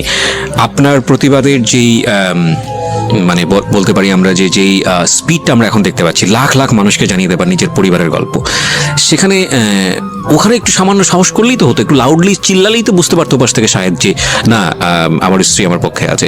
সেটুকু সাহস কি ফ্যামিলিতে ছিল না? সেটুকু সাহস আসলে আমার তখন ছিল না। এবং আমার এর পরের ঘটনায় যেটা শুনলে আপনি যেটা বুঝতে পারবেন যে তখন আমি যেই স্টেপটা নিয়েছিলাম অথবা তখন আমার মধ্যে যে পরিবর্তনটা এসেছিল, যে চিন্তাধারার যে পরিবর্তনটা এসেছিল, সেটা যদি আমার ওই মুহূর্তে আসতো তাহলে যে আমার আম্মু আমার সাথে এত কিছু করতে পারতো না। এবং আমার এটা কিন্তু একটা ইন্টারেস্টিং বিষয় প্রিয় শ্রোতা, পরিবারের যে সদস্যরা সাধারণত মুখ বুজে থাকে, কথা বলতে পারে না বা প্রতিবাদ করা উচিত সেটা বোঝে সে পারে না প্রতিবাদ করতে, এরা কিন্তু ধীরে ধীরে ধীরে ধীরে এমন একটা পর্যায়ে চলে যায় এবং এমনভাবে আউটব্রাস্ট করে যখন আসলে আপনি চিন্তাও করতে পারবেন না ওর আউটব্রাস্টটা কতটা ভয়ানক হতে পারে। ওর ক্ষেত্রেও হয়তো বা বিষয়টা সেরকমই হয়েছে। হ্যাঁ, তো আমি তখন আমার আম্মুকে কিছু বলিনি, কারণ আমি এতটাই আপসেট ছিলাম যে আমি জাস্ট মানে বুঝে উঠতে পারছিলাম না যে আমার মা কেন আমার সাথে এরকম করছে, আমি কেমন করেছি। তো তারপরে আমার জুলাই মাসে 2013 সালে জুলাই মাসে আমার ডিভোর্স হয়ে যায় অফিসিয়ালি। তো তারপর জুলাইয়ের পর থেকে আর কি আমার মা আমাকে ধীরে ধীরে বলে যে মানে আমার যে কিছু গহনা ছিল সেগুলো তো আমার মায়ের কাছেই ছিল, সেগুলো আমার মায়ের আলমারিতে ছিল, বাট আমার আব্বু আমাদের নামে কিছু মানে আমার বোনের নামে কিছু প্রপার্টি রেখে গিয়েছিল আর কি। তো সেগুলো থেকে আমার যে অংশ ছিল সেখান থেকে সেগুলো আমার বলে যে আমার একটা দরকার আছে, আমি একটু সমস্যা পড়েছি, তো আমার প্রপার্টিটা আমার নামে প্রপার্টি দেখাইতে হবে একটা অফিসিয়াল কাজের জন্য, তো আমার নামে তো ওরকম কিছু নাই, মানে শহরে ওরকম কিছু নাই, তো তুমি তোমার যে শহরের জমিটা আছে তুমি তোমার অংশটুকু আমার নামে তুমি অফিসিয়াল একটু লিখে দাও, দেন আমি এবার তোমাকে ব্যাক করে দিব। তো আমি ভেবেছি হয়তো সত্যি কোনো সমস্যা হয়েছে, এজন্য হয়তো চাচ্ছে। আমার আসলে মানে আমি বুঝে উঠতে পারিনি যে এটার মাঝে যে কি ছিল, এটা কেন আম্মু এরকম করছে। তো আমি সরল বিশ্বাসে আমি লিখে দিই, আম্মু আমাকে পেপারস নিয়ে আসে, কিছু স্ট্যাম্প নিয়ে আসে, তো স্ট্যাম্পে আমি সিগনেচার করে দিই। তো নিয়ে আসার পর একদিন আবার রেজিস্ট্রার অফিসেও যেতে হয়, তো ওখানে কেউ কিছু সাইন করতে ওখানে সাইন করে দিই। আম্মু আমাকে বলেছে কয়েক মাস পর এটা আবার আমার নামে দিয়ে দিবে। এটা হচ্ছে 2013 সালের সেপ্টেম্বরের মিডলের দিকে ঘটনা। তো আমার শহরে যেই জায়গাটা ছিল এটা অলমোস্ট 20 লাখের মতো ছিল, ওইটার প্রাইস ছিল। তো তারপর আম্মুটা নিয়ে নেয়, আমার জুয়েলারি তো আম্মুর কাছেই ছিল। তো তারপর হঠাৎ করে একদিন আমার হাতে একটা রিং ছিল, যেটা আমার বিয়ের রিং ছিল। তো আমাকে একদিন হঠাৎ করে বলছে যে তুমি তোমার তো ডিভোর্স হয়ে গেছে, তুমি কেন এই রিং এখনো পরে আছো? তা আমি বলছি এটা আমি সবসময় পরে থাকবো, এটা আমার কাছে থাকবে। বলছে এটা আমাকে দাও। আম্মু প্রায় মানে ঝাঁপিয়ে পড়ে আমার হাত থেকে জোর করে রিংটা নিয়ে যায়। এবং আমার শ্বশুর বাড়ি থেকে আমাকে যে গহনাগুলো দেওয়া হয়েছিল সেগুলো আমার মায়ের কাছেই ছিল। তো তারপর নিয়ে যায়, তারপর হচ্ছে আমার কাছ থেকে আমার যে জমি ছিল শহরে যেটা ছিল ওটাও নিয়ে যায়। তারপর আমার দাদুর বাড়িতে আমাদের নামে যেটা ছিল, মানে আমার নামে আলাদা করে যেটা ছিল সেটাও আম্মু হঠাৎ করে একদিন বলে যে আমার কিছু টাকা দরকার, তো ওইটা তোমার চাচার কাছে সেল করে দিব, তোমার চাচার সাথে কথা হয়েছে, উনি আমাকে ক্যাশ দিবে, তো ওনাকে তোমার ওই জমিটা ওনার নামে লিখে দিতে হবে। লিখে দিলে উনি আমাকে ক্যাশ দিবে, আমার কিছু ক্যাশ দরকার। আমি সেটাও মানা করি না, আচ্ছা ঠিক আছে। আমি গিয়ে ওখানে আমার দাদুর বাড়ির ওখানকার রেজিস্টার অফিসে গিয়ে ওখানে সাইন করে দিই, আমার চাচা তাকে ক্যাশ দেয়, তারপর চলে আসি। তো বলা যায় তখন থেকে আমার কাছে কিছুই নেই, লাইক আমার নামে কোনো জায়গা জমি টাকা পয়সা কোনো গহনা কিছুই নেই আমার কাছে। আমি একদমই মানে নিঃস্ব হয়ে গেছি বলা চলে। আর আমি পড়াশোনাও করতাম না, কারণ আমি পড়াশোনা করার মতো মানসিক অবস্থায় ছিলাম না। আর আপুর কাছ থেকে আম্মু পার মান্থ অনেক বড় একটা অ্যামাউন্ট নিত আমার স্টাডি পারপাস, যে ওর জন্য 3টা টিচার রাখা হয়েছে। এটা আপনার বড় বোনের কাছ থেকে নিত? হ্যাঁ, বড় বোনের কাছ থেকে নিত। আপু তো এমনিতেই আমার জন্য টাকা পাঠাতো, বাট এক্সট্রা করে নিত যে 3টা টিচার রাখা হয়েছে, তো ওদেরকে অনেক বড় অ্যামাউন্ট পে করতে হয়, তো ওর জন্য এটা পাঠাবা। তো আপু সেটাও পাঠাইতো, বাট আমার কিন্তু কোনো টিচার ছিল না, আমি তো পড়তাম না। তো তারপরে গিয়ে যেটা হয়, আমার থেকে যখন আম্মু সবকিছু নিয়ে নেয়, তো তারপর কিছুদিন পর থেকে আম্মু মানে একটু অন্যরকম কথাবার্তা শুরু করে আর কি। টেল মি ফ্র্যাঙ্কলি, যেটা আপনার সঙ্গে হয়েছে, মানে কি বলেছে অন্যরকম বলতে আমি বুঝবো না, ঘটনা জানতে চাই। What happened? ঘটনা হচ্ছে আম্মু হঠাৎ করে একদিন আমাকে অনেক বাজে একটা প্রপোজাল দেয়। কি বলে? আম্মু আমাকে একদিন, আমি আমার রুমে ছিলাম, তো আমাকে এসে বলছে যে মানে একজনের নাম বলেছে যে অমুক বলেছে সে তোমার সঙ্গে তোমাকে সে 10,000 টাকা দিবে। Are you sure? জি। তো ফার্স্ট অফ অল আমি একটু থামাচ্ছি আপনাকে, বিকজ এটা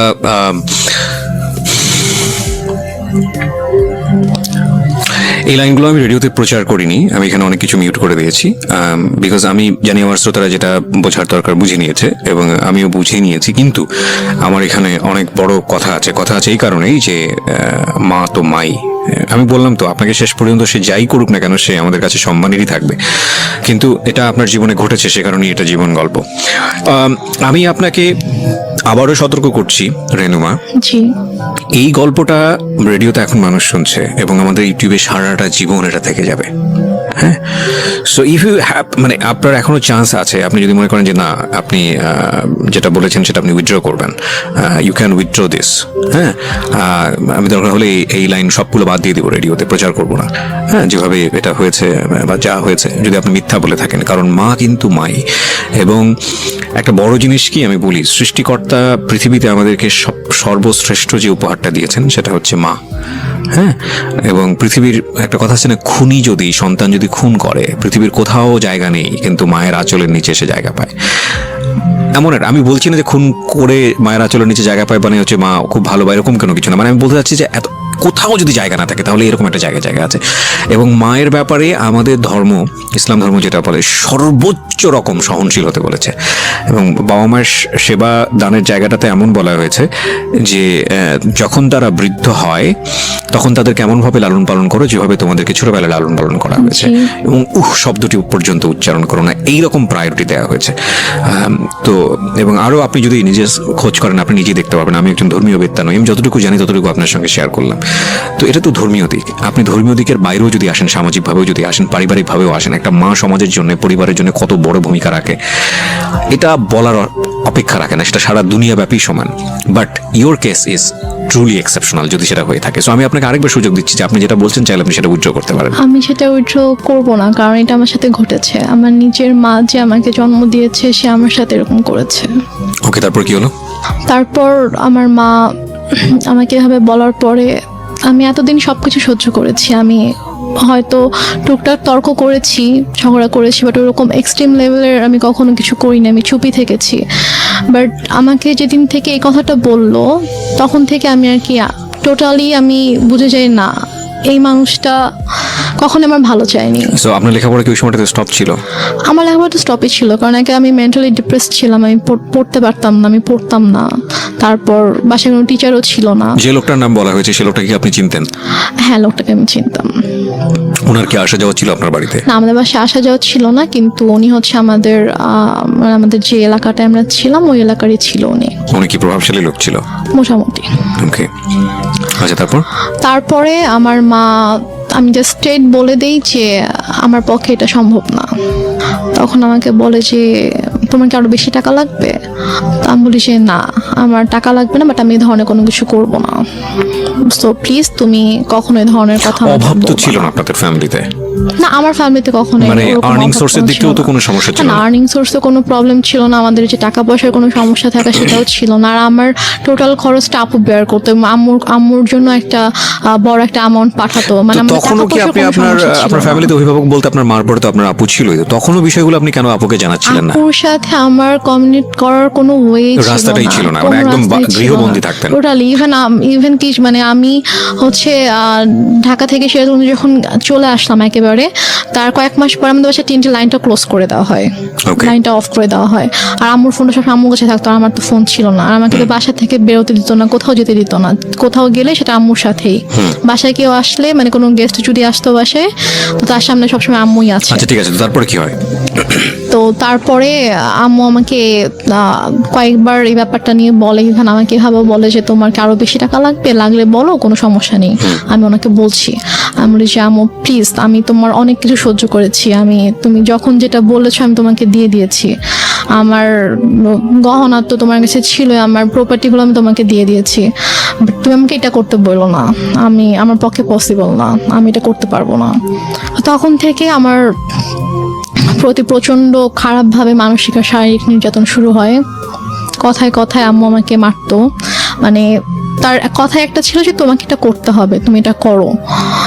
বিভিন্ন সময় বিভিন্ন অ্যামাউন্ট বলতো, বিভিন্ন লোকের কথা বলতো যে কি হয় এমন করলে, কি সমস্যা তোমার, এত অহংকার কিসের, তুমি নিজেকে কি মনে করো, তুমি কেন এত অহংকার দেখাবা, তোমার তো কিছু নাই, তুমি কি করে খাবা, তোমাকে যদি আজকে আমি বাসা থেকে বের করে দিই, তোমাকে যদি আমি কোনো মানে খাবার না দিই, কিছু না দিই, তুমি কি নিজে কিছু মানে 1 টাকা দিয়ে কিনে খেতে পারবা, তোমার কি অ্যাবিলিটি আছে? তোমার কিন্তু কিছুই নাই। সো তোমাকে আমার কথা মানতে হবে, যদি না মানো তাহলে কিন্তু আমি তোমাকে আবার বাসা থেকে বের করে দিব। ঠিক আছে, তখন তুমি কোথায় যাবা, কি করবা, তোমাকে কিন্তু এটা করেই খেতে হবে। সো বেটার তুমি আমার কথা শুনো, এখানে থাকো, থেকে করো। আমি বলছি আমি এটা করবো না। তারপর গিয়ে যেটা হয় সেটা হচ্ছে যে আমাকে প্রচন্ড মারতো, মানে হাতের কাছে যেটাই পেতো সেটা দিয়ে আম্মু আমাকে মারতো।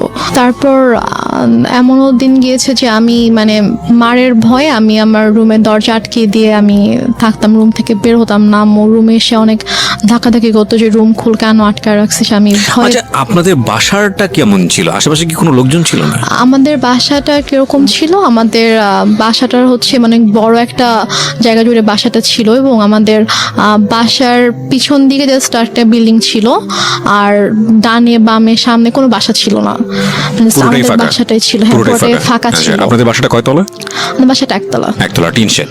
টিন শেড না, ফাউন্ডেশন দেয় বাসা, বিল্ডিং। কতটুকু জায়গার উপরে? আমাদের বাসাটা অলমোস্ট 12 কাঠা জায়গার উপরে। 12 কাঠা জায়গার উপরে, so it's একটা huge. কর্নারে জাস্ট আমাদের বাসাটা, একটা কর্নার এবং চারপাশে এটা বাউন্ডারি দেওয়া? হ্যাঁ, বাউন্ডারি দেওয়া, Okay. হ্যাঁ। তো তারপরে আমি রুম থেকে বের হতাম না, আম্মু আমাকে অনেক দরজার ভিতরে এসে লাথি দিত যে বের হচ্ছে মানে এগুলো মনিটর করার কেউ নাই, শোনারও কেউ না, নাই? কেউ নাই যে শুনবে ইয়া করবে। তো তারপর আমাকে আমি যখন আমি জানি আমাকে বের হলে আমাকে মারবে, কোনো একটা কথা নিয়ে হয়তো আমার সাথে তর্ক আগেও কি করবে। গায়ে হাত তুলো নাকি এই ঘটনার পর থেকে গায়ে তোলা শুরু হলো? গায়ে হাত তুলতো ছোটবেলা থেকে, আম্মু খুবই Okay. ইয়া ছিল, আমি বলেছি তো গায়ে হাত তোলা স্বভাব ছিল। বাট এটার পর থেকে আমি যখন মানা করতাম তখন থেকে খুব বেশি করে শুরু হয়েছে এটা। এমন হয়েছে যে আমি একদিন, 1.5 দিন, 2 দিন আমি না খেয়ে আমার রুমের ভিতরে বন্দি। আমি হয়তো ওয়াশরুম থেকে পানি নিয়ে পানি খেয়ে হয়তো আমি আছি, এরকমও হয়েছে।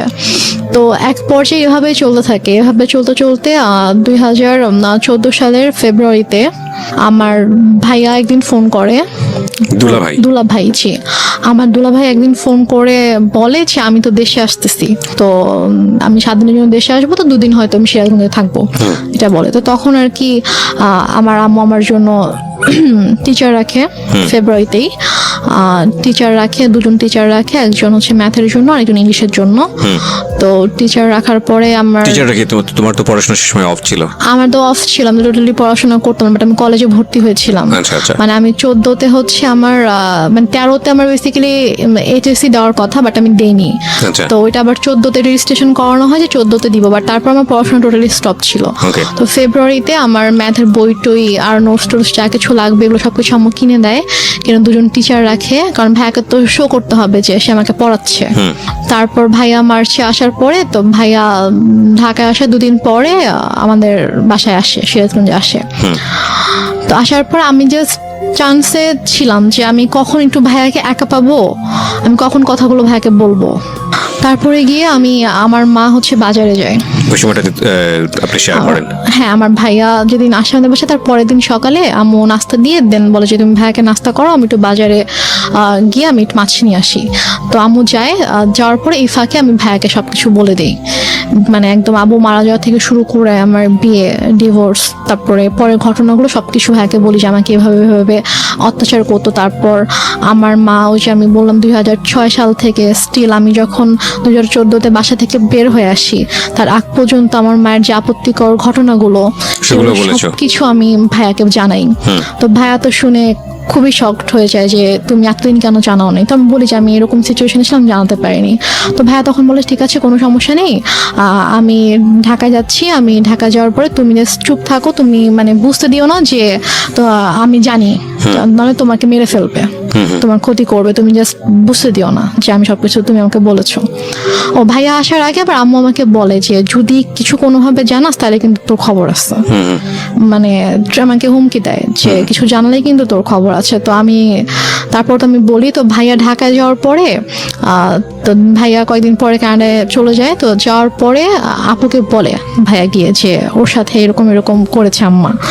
তো আপু টয়লেট করতে পারে না, আপু আম্মুকে ফোন দিয়ে ফেলে, ফোন দিয়ে বলে যে তুমি কেন আমার বোনের সাথে এগুলো করেছো, তোমার কিসের অভাব ছিল, তোমার টাকা লাগবে তুমি বলতা, আরো টাকা লাগবে বলতাম, তোমাকে টাকা দিতাম, তো তুমি কেন আমার বোনকে ধরনের কথা বলেছো কেন? And finally the situation outbursting, going to be outburstered. আমি আসলে ছোট্ট একটা বিরতির পর ফিরে এসে আপনাদেরকে দেখাবো বা শোনাবো ইনফ্যাক্ট যে এই মেয়েটি এখন কোথায় দাঁড়িয়ে আছে বা কি হচ্ছে ওর লাইফে। আমরা এখানে একটা বিরতি নিতে চাই প্রিয় শ্রোতা। আপনারা শুনছেন মিস্টার ম্যাঙ্গো ক্যান্ডি প্রেজেন্স জীবন গল্প। আজকের এই গল্পটি বিশ্বাস না করাটাই ভালো, আমিও বিশ্বাস করতে পারছি না আমার জায়গাটা থেকে, এবং সবকিছু বিশ্বাস করতে হবে এমন কোনো কথাও নেই, কারণ কিছু কিছু বিশ্বাস সামনে আসলে এমন অবস্থা তৈরি করে দেয় যেটা আসলে নিজেকে অস্বস্তির মধ্যে ফেলে দেয়। কি বলবো বলুন, পৃথিবীতে এখন সবকিছুই সম্ভব। এবং এই যে আপনারা যারা ফেসবুকে আছেন, এখন তার ফেসবুকে নাই এমন লোক খুঁজে পাওয়া খুব মুশকিল। কিছুদিন আগে এরকম একটা ভিডিও দেখলাম, কলকাতার ভারতের একটা ভিডিও, যে ছেলে বাবাকে পেটাচ্ছে, এবং সেটার পেছনে আপনি দেখেছেন কিনা জানি না, আপনি তো ফেসবুকে আছেন। সেটা হচ্ছে যে বাবাকে বোধহয় তার ওয়াইফকে মানে তার একটু মিষ্টি খাইয়ে দিয়েছিল, এবং মা হচ্ছে সুগারের পেশেন্ট বা কোনো একটা কিছু, এবং সেটার জন্য সে পেটাচ্ছে তাকে। ওই ভিডিওটা ভাইরাল হওয়ার পর তাকে পুলিশ অ্যারেস্ট করে। এবং ইন্টারেস্টিং ফ্যাক্ট হচ্ছে হলো সেই বাবাই কোর্টে গিয়ে বলেছে যে আমার ছেলে একটা, তাকে যদি না ছেড়ে দেওয়া হয় আমি সুইসাইড করব, এবং কোর্ট বাধ্য হয়ে তাকে ছেড়ে দিয়েছে। সো এই টোটাল আমি আসলে পুরো ব্যাপারটা নিয়ে কথা বলতে চাচ্ছিলাম। আমি বলছিলাম দেখেন ওই একটা ছেলে যাকে এত কষ্ট করে মানতে থাকে। তো এক পর্যায়ে একদিন সকালবেলা যেটা হয়, আমি ঘুম থেকে উঠে বাইরে গিয়েছি সকাল 9টার দিকে। তো আমি পানি খাওয়ার জন্য আমি ডাইনিংয়ে গিয়েছি। তো আমাদের বাসাটা হচ্ছে ড্রয়িং আর ডাইনিং একসঙ্গে। জি। তো ড্রয়িং রুম দিয়ে আর কি ডাইনিংয়ে ঢুকতে হয় আমার বেডরুম থেকে বের হয়ে। তো আমি গিয়েছি, তো দেখি যে একজন লোক বসে আছে ড্রয়িং রুমে। তো আমি আমাদের ফেস চিনতাম, উনিও আমাদের এলাকারই ছিল, আমি ওর ফেস চিনতাম। তো আমি জাস্ট সালাম দিয়েছি, সালাম দিয়ে আমি ডাইনিংয়ে গিয়েছি, গিয়ে ফ্রিজ থেকে পানি খুলে আমি পানি খাচ্ছি। তো এর মধ্যে দেখি যে ওই লোকটা ডাইনিং এসেছে। তো আমি বলেছি যে আপনার কিছু মানে লাগবে, আপনি এখানে কেন? তো বলতেছে যে না, সে আমার হঠাৎ করে আমার হাত ধরছে। আচ্ছা ফাইন রেনুমা, আমি পার্টটা স্কিপ করতে চাই, because I know this part. Skip করতে চাই কারণে যে আসলে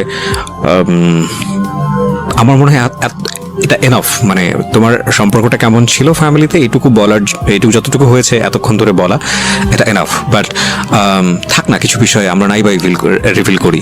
ওকে, সো স্কিপ করো এটা। তারপরে কি হয়? মা তো নিশ্চয়ই বাসায় ফিরে অনেক বেশি টর্চার করে। ঘটনাটার পরে যেটা হয়, আমি জাস্ট হাতটা ছাড়িয়ে নিয়ে আমি আমার রুমে চলে যাই। তো চলে যাওয়ার পরে তো মা বাসায় আসার পরে আসলে ওই দিন থেকে আমার প্রতি মানে আরো বেশি শুরু হয়ে যায় আর কি। লাইক আমার পরীক্ষাও কাছে এগিয়ে আসছে, আমার এপ্রিলের 1 তারিখ থেকে পরীক্ষা ছিল। তো এটা হচ্ছে মার্চের লাস্টের দিকের ঘটনা। তো আম্মু যেটা করতো সেটা হচ্ছে যে আমার খাবারের ভিতরে ঘুমের ওষুধ মিশিয়ে রাখতো। মিশিয়ে দিয়ে দেখা যেত যে আমি ঘুমিয়ে থাকতাম, আমি পড়তে পারতাম না। তো মানে এরকম। তারপর হচ্ছে মানে আমাকে ঠিক মতো, হয়তো আমি যদি খাবার না খেতাম, যদি বলতাম যে আমি নিজে কুক করে খাই, তো বলতো যে না, তুমি নিজে কুক করতে পারবে আচ্ছা, না। আমি না নিতে পারতেছি না এই কারণে মানে একদম টু বি ফ্র্যাঙ্ক বলি, সেটা হচ্ছে এই মা শব্দটা। সো এটা তোমার লাইফে অনেক ভয়ানক রকমের, হয়তো অনেক ট্রমা জাতীয় কোনো কিছু, বাট আমাদের প্রত্যেকের জীবনেই এটা অনেক রেসপেক্টের জায়গাটা থেকে আমরা বরং আর না যাই। আমি বরং কিছু কোশ্চেন করে আজকের অনুষ্ঠানটা ইতির দিকে নিয়ে আসি। I am sorry to say, because আমি তোমার সঙ্গে লম্বা সময় ধরে কথা বলেছি এবং আমি জানি বিষয়গুলো আরো ইন ডিটেলে আনা উচিত। হয়তো অনেক শ্রোতাই আমার এই হঠাৎ করে থামিয়ে দেওয়ার বিষয়টা নিয়ে এসে অনেক বেশি মনক্ষুণ্ণ হবেন, কিন্তু আপনারা যতটুকু বোঝার বুঝে নেবেন। আমার মনে হয় যে এটা আসলে আর বেশি ইন ডিটেলে যাওয়ার দরকার নেই, বরং আমরা ওর সাহসের দিকগুলো আপনাদেরকে একটু দেখাই। সেটা হচ্ছে যে এক পর্যায়ে গিয়ে ফাইনালি তো আপনি সিদ্ধান্ত নিলেন যে না, আপনি আর এই বাসায় থাকবেন না। জি। সেটা কত সালে? সেটা আমার ভাইয়া যখন আমাকে চলে যায়, তখন আমাকে বলে যায় যে তুমি জাস্ট পরীক্ষাটা শেষ করো, আমি এর মধ্যে সব ব্যবস্থা করব, তুমি পরীক্ষাটা শেষ করেই তুমি বের হয়ে যাবা। আচ্ছা। তোমাকে পরীক্ষাটা দেওয়াতাম না এখান থেকে, তোমাকে এখনই নিয়ে যেতে পারতাম, কিন্তু তোমার অলরেডি পড়াশোনায় 2 বছর গ্যাপ হয়েছে। তুমি যদি এখন আবার পরীক্ষাটা না দাও, তোমার দেখা যাবে আরো 2 বছর তোমার গ্যাপ যাবে। তো আমি চাই না যে তোমার লাইফ থেকে অনেক কিছু নষ্ট হয়েছে, তো আমি চাই না 2 বছর তুমি নষ্ট করো। Okay. তো কোনোভাবে তুমি কষ্ট করে এখানে থাকো, দেন পরীক্ষার পরে তোমাকে আমি ঢাকায় পাঠিয়ে দেব। পরীক্ষার পরে কি হলো? তো আমার পরীক্ষা শেষ হলে একদিন হঠাৎ করে আম্মুর সাথে আপুর অনেক ঝগড়া হয়। তো দেন আম্মু বলে যে আমি ইয়া করব, আমি বাসা থেকে বের হয়ে যাব। আম্মু বলে, তো বল ঠিক আছে তুমি চলে যাও। তো মানে আমার প্ল্যানিং ছিল যে, আমাদের প্ল্যানিং ছিল যে আমার পরীক্ষাটা যেদিন শেষ হবে তার পরের দিনে আমি হয়তো আম্মুকে এটা বলবো যে আমি ফুপির বাসায় বেড়াতে যাব, তো ওখান থেকে দেন ঢাকায় চলে আসবো। কারণ আমাকে তো নর্মালি তো বের হতে দিত না কোথাও। তো আম্মু হচ্ছে ফুপির বাসায় যেতে দিবে না, এটা নিয়ে আপুর সাথে আম্মুর ঝগড়া হয়েছিল।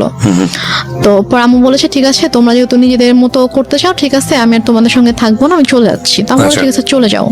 তো আম্মু সিরিয়াসলি রাতের 9টার সময় আম্মু রেডি হয়ে গেছে, রেডি হয়ে আপুকে বলতেছে, আমি ফোনে রেখেই কথা বলতে বলতে রেডি হয়ে বলতেছে যে ঠিক আছে আমি বাসা থেকে চলে যাচ্ছি, আর দেখো তোমার বোনকে আমি কি করি।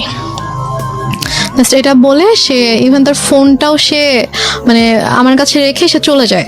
মানে সে ফোনটাও নিয়ে যায় না বাসা থেকে, ফোন মানে কিছুই নিয়ে যায় না, সে জাস্ট কাপড়টা পরে চলে যায় বাসা থেকে রাত 9টার সময়।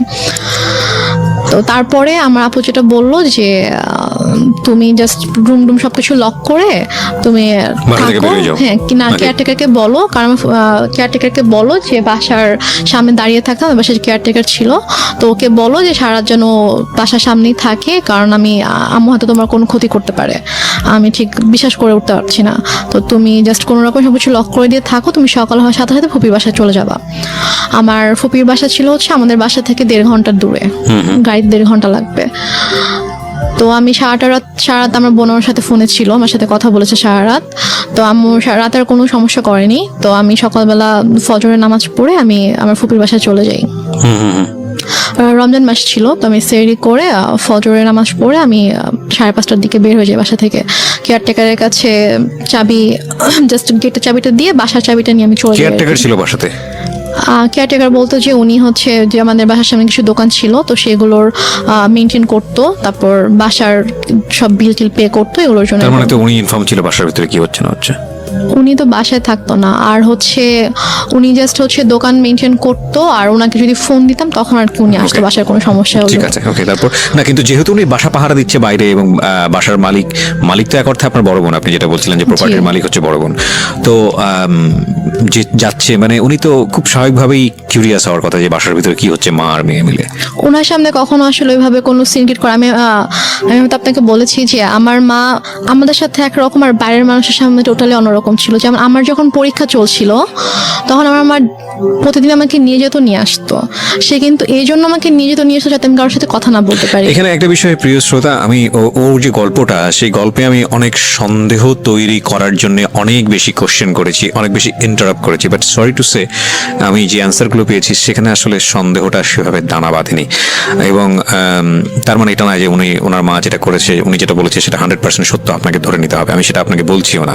বাট কোশ্চেন করাটা আমার জায়গা থেকে দায়িত্ব ছিল, আমি সেটা করেছি। কি করবেন না করবেন সেটা একান্তই আপনার বিষয়, বলেন। তারপর তো সবার ধারণা ছিল যে বা মা মেয়েকে অনেক ভালোবাসে, এত কেয়ার করে যে পরীক্ষার হলের বাইরে বসে থাকে, আবার মেয়েকে নিয়ে যায় 3 ঘন্টা বসে থেকে আবার নিয়ে আসে। আউটলুকিংটা ডিফারেন্ট ছিল, হ্যাঁ না, কিন্তু আমি ওই জায়গাটায় আসতে চাই যে বাসা থেকে বের হয়ে তারপর আমি বাসা থেকে চলে আসি। আমি বাসা থেকে ভোরবেলা আমার ফুপির কাছে চলে আসি। তো আমি জাস্ট আমার কয়েকটা কাপড় নিয়ে আমি বাসা থেকে চলে আসি। তো চলে আসার পরে আমার ফুপির বাসায় আমি প্রায় 1 মাসের মতো ছিলাম। ফুপি জানতো? হ্যাঁ, আমি গিয়ে সবকিছু বলি। Okay, then ফুপি আমি ফুপি- যাওয়ার পরে ফুপি জেনেছে, ফুপি চাচু মানে যার যার জানা সবাই মানে আমি এই ওখানে জিনিসটা যাওয়ার পরে spread জেনেছে। out হলো তারপরে? হ্যাঁ, স্প্রেড Okay. আউট হয়েছে। আমি বলেছি সবাইকে, তো সবাই তো শুনে খুব অবাক যে তুমি কেন আমাদেরকে এতদিন বলোনি, তাহলে তোমাকে অনেক আগে আমরা ওখান থেকে নিয়ে আসতাম। তাহলে আমার বলার তো কোনো ওয়ে ছিল না। তো তারপর আম্মু 2 দিন পরে বাসায় ব্যাক করে, তো ব্যাক করে দেখতে পাই আমি নাই। সে হয়তো মানে বুঝে উঠতে পারেনি যে আমি বাসায় থাকবো না, সে এসে দেখবে আমি হয়তো বাসায় আছি। তো সে যখন দেখে আমি বাসা নেই, সে তখন ফোন করে আমাকে। তো ফোন করে বলে যে তুমি কোথায়? আমি বলি যে আমি ফুপির বাসায়। তো বলে যে বাসায় আসো, চাবি নেই, আমি তো ঢুকতে পারতেছি না। আমি বলছি আমি বাসায় যাবো না। তো বলে যে না, বাসায় তো আসতে হবে, বাসায় কেন আসবো আচ্ছা, না? আমি যাই হোক, এই ডিলেমাগুলো একটু শর্ট করি। হ্যাঁ, হ্যাঁ। সেটা হচ্ছে যে বাসায় আপনি জানেন, এরপর কি করেছেন আপনি স্টেপ বাই স্টেপ সেটা বাসায় আসলে। যাইনি। তো তারপর আমি যখন ঢাকায় চলে আসবো, আমার ইউনিভার্সিটিতে অ্যাডমিশন নিতে হবে। তো আমার তো ওখানে আমার এসএসসির যে পেপারস, তারপর হচ্ছে কিছু সার্টিফিকেটস, এগুলো তো আমার লাগবে। তো এগুলো তো সবকিছু বাসায় আমি রেখে এসেছি, আমি তো কিছুই নিয়ে আসিনি বাসা থেকে। তো আমি যখন যেতে চাই, তো আমার ফুপি আম্মুর সাথে কথা বলে যে ওর তো কিছু পেপারস লাগবে, তো বাসায় যাবে, গিয়ে ওর যা যা লাগবে নিয়েও চলে আসবে। পরে বলে যে না, ও তো বাসায় ঢুকতে পারবে না, ওকে বাসায় আসতে দিব না। ওকে। তো এক পর্যায়ে এবং আম্মু নানা সময় নানাভাবে আর কি আমাকে ফোন দিয়ে, ফুপিকে ফোন দিয়ে, চাচুকে ফোন দিয়ে সবাইকে থ্রেট করতো যে আপনার আমার মেয়েকে নিয়ে আমার সম্পর্কে ব্রেন ওয়াশ দিচ্ছেন, এই জন্য ওরকম করতেছে, আমি আপনাদের নামে কেস করবো যে আমার বাচ্চাকে কিডন্যাপ করে রাখছেন ওকে, আপনারা। ওকে, হ্যাঁ। তো এগুলো নিয়ে আসলে আমার ফ্যামিলি সবাই খুব ভয়ে ছিল, যে কারণ তারা এটা বলতো যে ও যে কোনো কিছুই করতে পারে, যে তার নিজের মেয়ের সাথে এরকম করতে পারে, সে আমাদের ক্ষতি করতে তার বাঁধবে না। তো সবাই মিলে আমার আপুর সাথে ডিসকাস করে দেন ডিসিশন হলো যে আমি মানে তার নামে একটা জিডি করব। আচ্ছা, তার নামে একটা জিডি করে রাখবো যে সে আমার সাথে এরকম বিহেভ করেছে এবং সে ইন ফিউচারে আমার এবং আমার ফ্যামিলির ক্ষতি করতে পারে। তো এরকম একটা কিছু জানিয়ে আমি জিডি করব। তো তারপর ফুপির বাসা থেকে আমি আমার ফুপা, আমার বড় ভাই, আমার একটা চাচা সহ আমি আমাদের শহরে আসি, থানায় পুলিশ আসি। জিডি নিয়েছে? জি, পুলিশ মার নিয়েছে। এগেইনস্টে মেয়ে জিডি করছে? জি, নিয়েছে। তো ওখানকার গিয়ে যখন আমি ফার্স্টে বলি, তো ওখানকার অফিসাররা পরে বলে যে ঠিক আছে, আপনি ওসির সঙ্গে কথা বলেন। তো আমরা ওসির কাছে যাই। তো ওসির কাছে যাওয়ার পর ওনাকে যখন আমি ডিটেল সব ঘটনা খুলে বললাম, তখন উনি বললো যে এটা খুবই সেন্সিটিভ একটা ব্যাপার, তো ঠিক আছে আমি জিডি করে দিচ্ছি, সমস্যা নেই। তারপর আপনি বাসায় ঢুকতে পারলেন? তারপর আমি বাসায় গেলাম, জিডি করে আমি বাসায় গেলাম। তারপর ঢুকতে দিচ্ছিল না, তারপর ওসি ফোন করে দেওয়াতে তারপর আর কি ঢুকতে দিয়েছে আমাকে। তো আমি জিডিতে কি কি বিষয় মেনশন ছিল? জিডিতে মেনশন ছিল হচ্ছে যে উনি বললো যে জিডিতে তো যেসব বিষয় ঘটেছে এগুলো তো আসলে ডিটেলে লেখাটা পসিবল না এত কিছু, তো তুমি এভাবে একটা লেখো যে তুমি নিজের ইচ্ছায় তোমার ফুপির কাছে ছিলে এতদিন, তারা তোমাকে কিডন্যাপ করেনি এবং তুমি এখন পড়াশোনার জন্য তুমি সিরাজগঞ্জ থেকে ঢাকায় শিফট করছো। এবং এখানে তোমার বোন তোমাকে টেক কেয়ার করবে, তোমার বোনের দায়িত্বে তুমি যাচ্ছ, এবং তোমার ফুপু চাচা কারো কোনো দোষ নেই, তারা তোমার কিডন্যাপ করে তুমি নিজে এসে তার কাছে এসেছিলে, আচ্ছা, এবং ইন ফিউচারে যদি তোমার কোনো ক্ষতি হয় তার জন্য তোমার মা দায়ী থাকবে। মা কেন দায়ী থাকবে? মানে সে আমার কোনো ক্ষতি করবে আর কি। So, জিডিতে এরকম টাচ দেওয়া ছিল যে মা আমার সঙ্গে এই ধরনের আচরণ করছে, হ্যাঁ, আচরণ করে, সে আমাকে শারীরিকভাবে মানসিকভাবে অনেকভাবে নির্যাতন করেছে, গায়ে হাত তুলছে, হ্যাঁ, গায়ে হাত তুলেছে, যৌন হ্যাঁ, এগুলো নির্যাতন ছিল। করছে। জি এগুলো ছিল, এগুলো জিডিতে ছিল। জি এগুলো ছিল। ওকে, তো তারপর আমি বাসায় যাই, বাসায় গিয়ে কিছু সার্টিফিকেট, আমার প্রয়োজনীয় যা যা জিনিসপত্র ছিল আমি এগুলো নিয়ে দেন ফুপির বাসায় চলে আসি। তার কয়েকদিন পরে আমি ঢাকায় চলে আসি, এবং ঢাকায় চলে আসার পরে আমার রেজাল্ট দেয়। তো আমি আসলে আমার রেজাল্টের দিন আমি বিশ্বাসই করতে পারছিলাম না, আমার খুব ভয় করছিল যে আমি হয়তো ফেল করব। ঢাকায় আসেন কত সালে? আমি ঢাকায় আসি 2014 সালের আগস্ট মাসে। 2014 সালের আগস্ট মাসে, এখন হচ্ছে মাসে। 2018 সাল প্রায় শেষের দিকে, 2019 সাল পড়তে গিয়েছে। জি। এই প্রায় 5 বছর জি, আপনি বাড়ি যাননি, আমি যাইনি বাড়িতে, মার সঙ্গে কোনো যোগাযোগ নেই, কোনো যোগাযোগ নাই। ফোনে একবার হাই হ্যালো হয়নি? ফোনে 2বার কথা হয়েছে। এই 5 বছরে মাত্র 2বার? হ্যাঁ, আমি ফোন দিয়েছিলাম, একবার আম্মু ফোন দিয়েছিল, আমার নাম্বার আমি চেঞ্জ করে ফেলেছিলাম ঢাকা আসার পর আমার নাম্বার, তো সামহাও পেয়ে যায়, তো পেয়ে আমাকে ফোন করে, দেন আমি কথা বলি না, আমি ফোন রেখে দিই, দেন আমি নিজে কল দিয়েছিলাম, কারণ মানে আমার না খারাপ লাগতো, মানে যত কিছুই করুক তারপরও দেখা যায় যে মানে কেউ যদি বাচ্চা যদি অসুস্থ হয়, অথবা অনেক খারাপ কোনো সময় কাটায়, অথবা অনেক খুশির কোনো সময় কাটায়, তখন কিন্তু স্বাভাবিকভাবে মা বাবা ভাই বোন আপনজনদের কথা মনে পড়ে। তো আমি যখন ঢাকায় আসার পরে যখন আমি সিক হতাম, তখন হোস্টেলে থাকতাম একা একা, তো আমি খুব লোনলি ফিল করতাম, এবং যখন খুব বেশি অসুস্থ হতাম তখন আমার খুব ইচ্ছা করতো যে অন্যদের মাকে দেখতাম, যে আমার মা কেন অন্যদের মতো না, অন্য মায়েরা তো এত ভালো, তার বাচ্চাদেরকে এত কেয়ার করে, বাচ্চাদেরকে আগলে রাখে, এবং একটা মায়ের কাছে তো বাচ্চা সবচেয়ে সেফ থাকা উচিত, যেটা আমি ছিলাম না। তো আমার সাথেই কেন এরকম হতো, আমি নামাজ পড়ে আল্লাহর কাছে কান্না করতাম যে আল্লাহ আমার সাথেই কেন এরকম হলো, আমার মা কেন এরকম, অন্যদের মা তো এত ভালো। তো আমি এই যে একদম ইমোশনাল হয়ে আমি আমার মাকে ফোন দিয়েছিলাম, গত বছর অক্টোবর মাসে ফোন দিয়েছিলাম আম্মুকে। জি। তো সে প্রথম 1 মিনিট আমার সাথে ভালো করে কথা বলেছে, ভালো করে বলতে চাই, জিজ্ঞেস করলাম যে কেমন আছো, ভালো আছি, তুমি কেমন আছো, আমি বলছি ভালো আছি। তো তারপরে বলতেছে যে তুমি কেন এভাবে আমাকে সবার সামনে খারাপ বানিয়ে তুমি বাসা থেকে চলে গিয়েছো। তা আমি বলেছি যে আমি কেন এসেছি তুমি জানো না, তুমি আমার সাথে যা করেছো তারপর আমি কিভাবে তোমার সঙ্গে থাকতাম। আমাকে বলছে তোমার সাথে আমি কি করেছি, তুমি আমার সাথে কি করেছো জানো না, বলেছে না আমি তোমার সাথে কিছুই করিনি। পরে বলছে যে বলো আমি তোমার সাথে কি কি করেছি। তখন আমি বলছি তুমি আমার সাথে আমাকে মারধর করেছো,